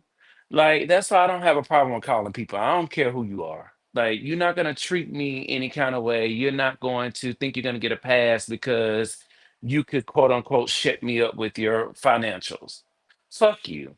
She's been a nasty so and so. And there are people who actually did speak out against her when she first came out, and people didn't believe it because she was so big. Like she was a pioneer, being the first lesbian, this, right? And I won't say first lesbian, but she was the one who, they gave that spotlight to her. But we have to do a better job about calling people out where they are. Now, whether people accept it or not, that's a different story. But call these people out because they wouldn't get so far. And then we got to stop supporting them. Stop And supporting then them. Stop they bag. call the people out, and then maybe don't push back on the people who do call, because I know me personally, I'm like you, BB, honey. Anytime I see something problematic, I'm gonna say something. But a lot of Yeah. times what happens is that the people, you get a lot of pushback, and then after that pushback, people down the line be like, oh, you was right. Like, bitch, I knew I was right from the beginning. Y'all was the one late to the party. Like So I know I'm right. That's why I said it. Like we hello. we we we have to do a better job about that. Like these people, they wouldn't even have half the shit they have if it wasn't for us. Hmm. So You're but absolutely that's right. sad that, you just out here living your life doing the best that you can, and you gotta, somebody hating on you for what? So yeah. Yep. That's my take on it. We also have a, but I'm not saying that we alone hold the responsibility, but we do have a part in it. We can do better. I hear you. Go ahead, favorite Taurus. I knew I was right. That's why I said it. It's such a Taurus mantra. Like, no. It's like, no, that person's not so and so. 6 months later, oh, did you hear about the bitch? I tried to tell you, I just don't want to listen to my ass. Anyway. But BB, I think it goes a little bit further than that. I totally agree with you. However, we can only operate off of the things that we're seeing. And she had such a strong personal brand Right. and a lot of effort put behind that personal brand, which is why there was so much pushback because it couldn't be her. It couldn't be the Ellen that we know and love. So to a fault, I don't think we have a responsibility. We are only reacting to what we see, you know, and that's very intentional. But I believe it all goes back to her and her team and the image they built around her as the first white lesbian. I want to make that clear because, of course, if they want to push if society or mainstream media wants to push anyone that is different, they will always choose a white person Be white. first. Right. Always. Always. And that's the problem with being a fan. You don't know these people. You only know what you see. So when you find out things that are problematic about your, person that you're in this fandom about, it hurts. And this is the problem I have with people being such stands for these artists and actors and whoever is famous. Like, you do not know these people. You don't know what they're like outside of the camera, because anybody can put on an act for a show or a movie or whatever, and interview. But what are they like at home with their loved ones? You know, Yep. for a coin. Well, for a coin. Well, does anybody want to add anything? Since the show is running a little long, I'm actually going to save some of what I have saved today. I'll talk about it tomorrow, but I'm just going to talk about like three more stories today. Okay. So, does anybody want to add anything about uh, Ellen? Oh, go ahead, favorite tourist. Sorry, it's not about Ellen, but I'm still stuck on. I knew I was right. That's why I said it. I felt that in my bones. Like, I didn't make that up. As a fellow Earth sign, Will, I live by that too. I know, right? That's why I said it. I say that all the time. Yes, and to be fair, I am a Virgo moon, BB. So Ow. I knew you had some likable traits, my excuse treacherous you. C. But let's go ahead. Let's Uh, move this conversation forward. Thank you, this Derek. love Next fest, this story. love fest, just this love fest gotta stop. Gotta stop. I love it. Well, y'all. Well, the next story, Pharrell Williams, my birthday twin, honey, he is filing a $14 million lawsuit. Not Pharrell. Oh, yes, honey. So I'm sharing this link from Hot New Hip Hop. Pharrell Williams files $14 million lawsuit against alleged counterfeiter clothing brand Spreadshirt. Uh oh. hmm So Pharrell Williams doesn't play with fashion's phone. He's copying his style. The icon made headlines on Sunday following the announcement of a $14 million lawsuit filed by his BBC Ice Cream Clothing, LLC, against the clothing brand Spreadshirt for alleged copyright infringement. All Hip Hop dropped the exclusive on the lawsuit with court documents. In the complaint, Williams claims Spreadshirt enabled third-party sellers to upload fake designs bearing BBC branding. The company then printed, packaged, and shipped the counterfeit products under its infrastructure. Infrastructure, excuse me. I don't know what the hell word I just said. Though presented as a neutral marketplace, the lawsuit argues Spreadshirt acted as an active participant in the operation. BBC claims Spreadshirt masked its involvement through generic white label packaging. Spreadshirt's conduct continues unabated, and the manufacturer, publishing, advertising for sale, and sales of counterfeit and infringing products persist. BBC brings this action to put a stop to this ongoing unlawful conduct and to hold Spreadshirt accountable for their actions, said Williams' attorney Richard J. Parker. So, founded in 2003 by Pharrell and Japanese designer Nigo, Billionaires Board Club has become a staple in the global streetwear scene. Known for its bold graphics and cultural crossover appeal, the label seamlessly blends luxury fashion with influences from skate and hip hop culture. Its sublines, Ice Cream and Billionaires Girls Club, have expanded their reach while maintaining the brand's creative identity. The lawsuit highlights growing tensions between established fashion brands and online print on demand services where counterfeit goods often circulate unchecked. With the fashion industry grappling with digital piracy, the outcome could reshape how platforms enforce intellectual property protections. For Pharrell and BBC, the suit represents a stand for authenticity in a marketplace flooded with imitations. Pharrell Williams has integrated his love for fashion and music.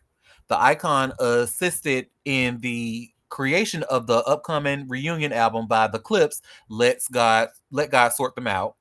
Pusha T and No Malice walked in the Louis Vuitton fashion show while previews of their new music played. And The Clips' new album lands on July 11th. I know that album gonna be good, honey. But anyway, yeah. So he said stop trying to copy him. These counterfeiters they have these print on demand services, and it's a lot of that going on. And it has been going unchecked. So go ahead, favorite tourist. I understand it's wrong. However, comma, who the fuck wants to pay $200 for a T-shirt? Right. Exactly. Like, I understand it's top of your bag. However, comma, the, I understand the need or the desire for exclusivity because it draws attention. At the same time, if folks want to wear your shit, but they can't afford it, they're going to counterfeit it. So it That's could true. potentially be like additional. Well, I won't say that out loud, but hey, if they were smart, they could spin this, and turn into actual coin. That's all. I won't elaborate. Make a Walmart line or one of these stores that regular people shop at. Have a low end line. Everything you make doesn't have to be, $14,000. You could make a line that other people can afford and make a coin, like you say. But no, you want to be exclusive, and then you're gonna sue somebody for copying.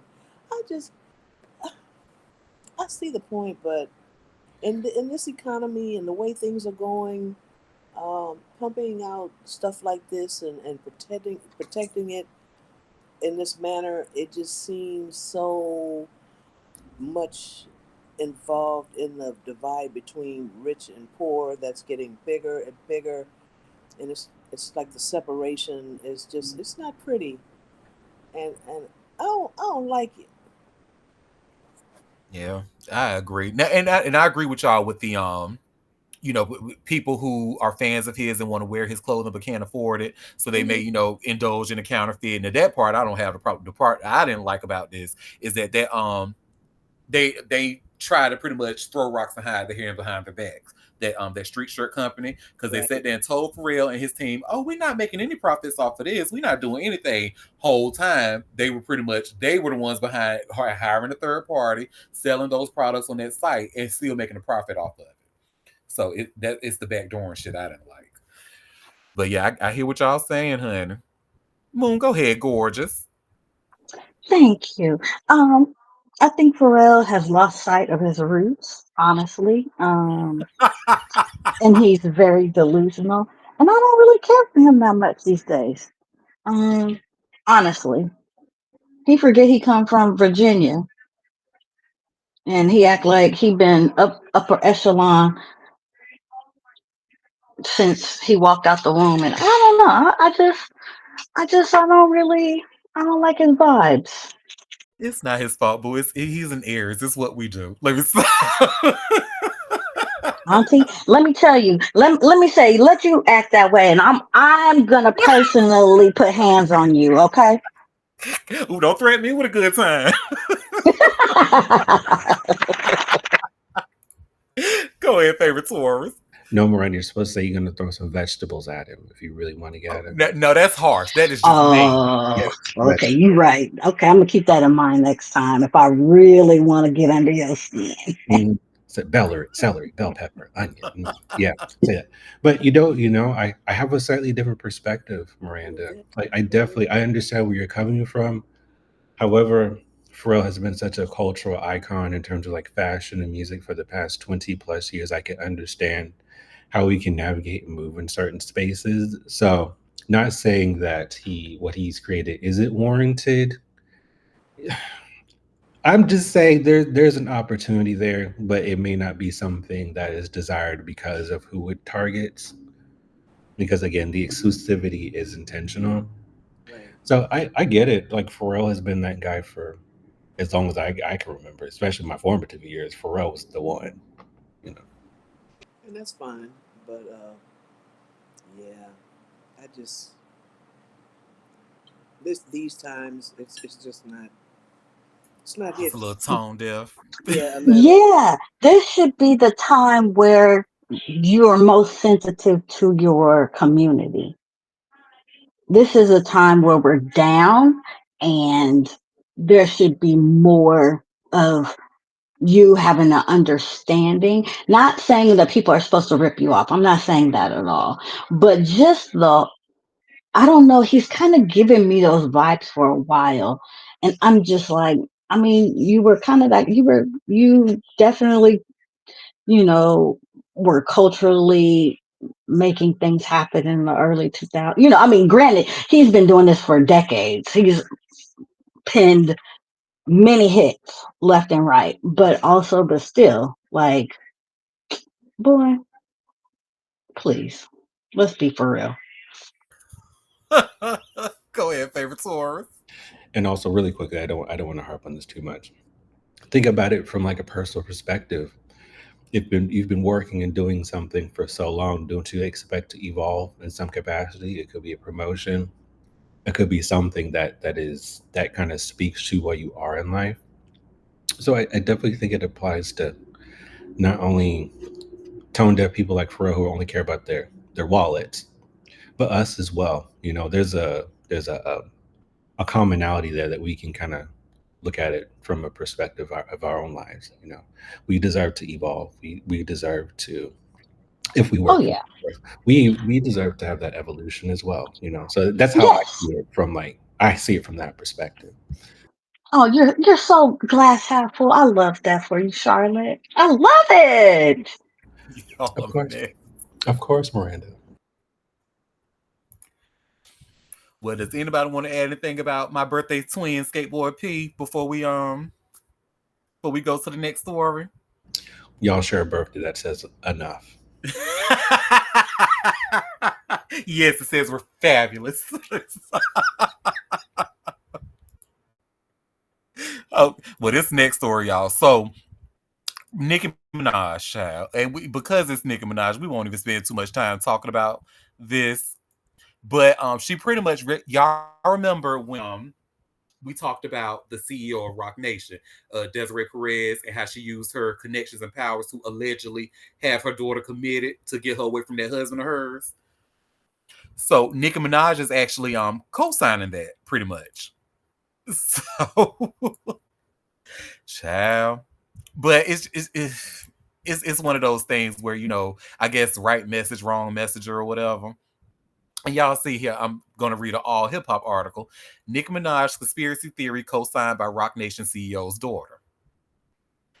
So Nicki Minaj reposted a live stream interview during Demore Hadley's and political commentator, Xavier DeRusso, aligning herself with Hadley's claims that Rock Nation has weaponized its power to silence dissent and control narratives, including her own. Hadley, the estranged daughter of Rock Nation CEO Desiree Perez, filed a lawsuit accusing her mother of orchestrating her involuntary commitment to a mental health facility under Florida Baker's and Marchman Acts. In the interview, Hadley said Minaj is facing similar tactics. They've, Rock Nation, abused her, Nicki Minaj's freedom of speech. They've abused her family. They've attacked her husband. They've attacked her child. It should really scare the American people, Hadley said. Me, it should really scare you guys too, right? Because I'm the daughter. So it's like at this point, if it's happening to me, I think she's really outspoken, and I'm grateful that she's being outspoken on it because I think she's almost saying it like, well, it happened to me, so it's happening to her. Let me speak up on it. Nobody's safe right now. And then they posted the tweet thread that she child. Hadley's lawsuit alleges Perez used her influence to fabricate domestic violence claims against Hadley's husband, Javon Hadley, and had her forcibly detained without medical evaluation. The complaint claims Perez created a network of individuals to carry out a campaign of harassment, including false imprisonment and defamation. According to an 11-page memo from the Miami-Dade State Attorney's Office, Perez's allegations lack supporting evidence. As an outsider looking in with parallels to my case and some of the things I've read about her situation, it's concerning. It's frightening, and I do think there's enough to speculate, allegedly, that Rock Nation probably most likely abused their platform and their influence to kind of, tarnish Nicki Minaj's image, Hadley added. And this is the interview here. They have the link. It's about an hour long. If you are interested in watching it, I won't watch the whole thing. I pretty much know all I need to know. But anyway, Nicki Minaj unleashed her grievances with Rock Nation on June 19th when she posted a string of cryptic tweets accusing the company of sabotage and manipulation. She used hashtags like hashtag paid moles and phrases such as order in the court, suggesting legal misconduct and industry interference. She also alleged that Rock Nation CEO Perez had her own daughter committed under false pretenses. Nicki Minaj's criticism of Rock Nation isn't new. She had a long running feud with Megan Thee Stallion, one of the label's top artists. The tension escalated after the NFL selected Kendrick Lamar for the Super Bowl halftime show over Lil Wayne, a decision Nicki Minaj publicly criticized, especially since the event took place in Wayne's hometown of New Orleans. Nicki Minaj also hinted that Twitter had. I'm sorry. This girl, she also hinted that Twitter had removed the ability to see liked posts as part of a broader effect to suppress her voice, implying surveillance and digital censorship. So she says she's the reason that Elon removed those likes from Twitter. But Demore Hadley was released from Life Skills South Florida in April 2025. Perez has denied all allegations in a countersuit against her daughter and her husband, Javon Hadley, which the couple disputes. So, yeah, child. I mean, it might be some that's code for Coke Rant. My Whew, God. delusion is heavy these days. Ooh, the delusion. She's delusional, most certainly, but I think there's a little bit of truth in that delusion because again, based off of the stuff that I've read, I do think Miss Desiree Perez, CEO of Rock Nation, did use her connections to get the shit that she want done. Such as, well, I definitely don't think she or Rock Nation had anything to do with the likes being removed from Twitter, of course, but I do think she definitely had her daughter committed, and she used her connections to do so. Oh, the delusion was about the Twitter comment, but yeah, Oh. I don't know anything about the other chick. She probably did. If I'm trying to save my child, yeah, maybe I might do it. Yeah, If her and husband was beating her ass and she won't leave him, I'm not mad at her. If that's what it took to Right. get her away, because a lot of women want to leave and can't leave, and the most dangerous time to leave is, it's dangerous when you leave because that's the time you could really get hurt and all that. If that was her reason, I I just can't say I'm mad at her about that. I just can't. Go ahead, Will. I definitely think it's a case of right message, wrong messenger. Because if memory serves me correctly, Nicki Minaj wasn't anti Rock Nation until they decided not to back her or to give her support. After that, I noticed there was a lot of sentiments totally against Rock Nation. So I definitely think it's been compounded over time, and this is just another thing to add on to it, which kind of adds to her expressing her grievances, all because they wouldn't sign her, allegedly, allegedly. You done woke it up. yeah, yeah. I was gonna say, yeah, wake it on up. But she's I feel like she has a bit of a delusion that cloaks her um on a daily basis. So I don't know. A delusion in that rapist husband of hers. Convicted rapist husband of hers. Okay, and brother. Oh, and the brother. Hmm. Oh, we said that's Coke. Not cloak, coke. Oh, ow. Well, does anybody want to add anything about Nicki Minaj or Rock Nation before we go to our last story? Somebody need to commit her. Ooh. Yeah. Yeah. Hmm. Well. Well, Desiree Hadley, honey, if you want to use your connections, not Hadley, but Desiree Perez, if you want to use your connections, girl. Somebody else needs saving. Need to Hmm. do. Yeah, stay in your lane, girl. Stay in your lane. Well, y'all, this last story is very, very interesting. So, just out of curiosity, y'all know how when you scroll Twitter and stuff, and you kind of see like a viral, maybe viral tweet or a viral picture or video, but that picture or the video has like a banner that says "steak" on it, Yes. STAKE. Yes. And you notice how a lot of times that you see like a community note under tweets like that, it'll say like Right. because they put that steak on there, they are violating the terms of service because they're trying to, this is an ad. They're trying to make it seem like it's not an ad. Mhm.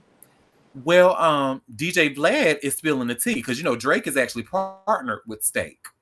Oh. And DJ Vlad is spilling. Said DJ. I'm about to read Hot New Hip Hop. DJ Vlad calls out Drake's alleged 8 million loss on Steak. So he claimed that he lost $8 million on that stake, but DJ Vlad saying that's bullshit. Hmm. So DJ Vlad is casting serious doubt on Drake's claims of losing millions through the popular online gambling platform Stake. In a viral tweet, Vlad alleged the rapper isn't actually risking his own money.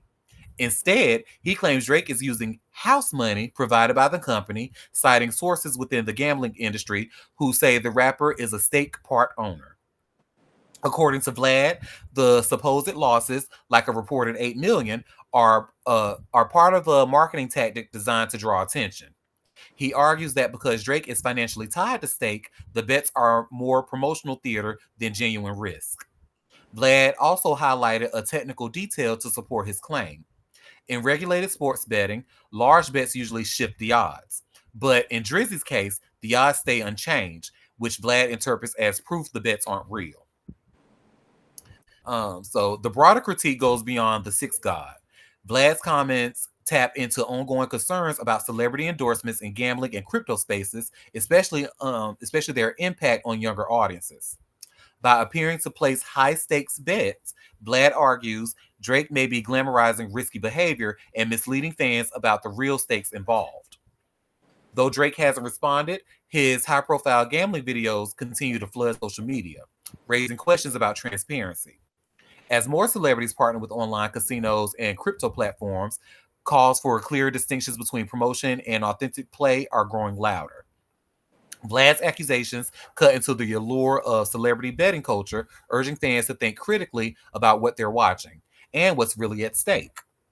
Drake has been promoting the betting app since December of 2024. He hosted a gambling and holiday giveaway live stream with Aiden Ross promoted by Stake. Drake would play various games promoted by the betting platform for his millions of viewers and discuss new music. In the latest live stream with Ross, Drake revealed the upcoming album Iceman. No release date for that forthcoming album has been announced. Drake and Party Next Door will hit the road this summer on some sexy songs for you tour. Boy, bye anyway. But yeah, Ooh, so Vlad says that Drake little is playing career is okay. flailing. That career is flailing. Hmm. And you know what? I believe DJ Vlad because if they can try to do workarounds to try to get these viral tweets and stuff where people can see the stake and them not getting their accounts taken away and stuff, I definitely believe Drake is using in-house money to claim that he lost 8 million of his own money when it wasn't his own money to begin with. Go ahead, favorite tourist. I take anything that DJ Vlad says with a grain of salt. Like, allegedly, he's an informant of some kind, or his platform is being watched by informants, so he's really not for the culture at all. And I also think this speaks to a bigger issue as well. So I'm not sure if anyone has seen this, but many of those videos that show Drake gambling, he is using AI as an assistant to kind of gauge what moves to make, and he's losing every single time. Mm-hmm. So I'm not sure if anyone else is paying. Excuse me. I'm not sure if anyone else is paying attention. But not only is it speak poorly on Drake, Stake, but also whatever artificial intelligence tool that he's using to make these bets. So Yes, indeed. Long story short, do not use AI to help your ass bet because you will lose. But yeah, but you know what though? I now you are absolutely right, Will, about DJ Vlad being an informant and stuff. But in this case, it's just two culture vultures, honey, telling each other exactly. So, but yeah. Anyway, Drake will be all right, honey. He is light skinned and he got a child. He'll be all right. He just popped out at a racist concert. Oh man, he's he's right on target. Mm-hmm. He is literally living up to what Kendrick said. He need to sit down somewhere and shut up. Not like us. Go ahead, favorite tourist. Drake is his mother's wildest dream. And I will Oh! elaborate.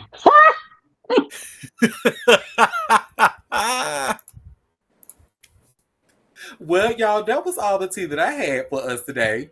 I have to apologize for the extra long show. I didn't, we were very passionate about the topics that we discussed. But if you are still listening at this point, thank you so much for your support. I truly appreciate you. Um, did anybody have any tea that they want to share before we headed out?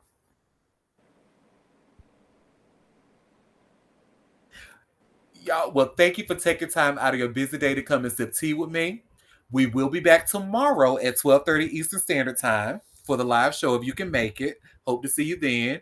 There's only a few more days left in Pride Month, so please send your Pride Post contributions to Auntie at AuntieDerek.com. We would love to talk about you. And in the meantime, you all have a fabulous rest of your day. Bye, everybody. You too, Auntie. Bye.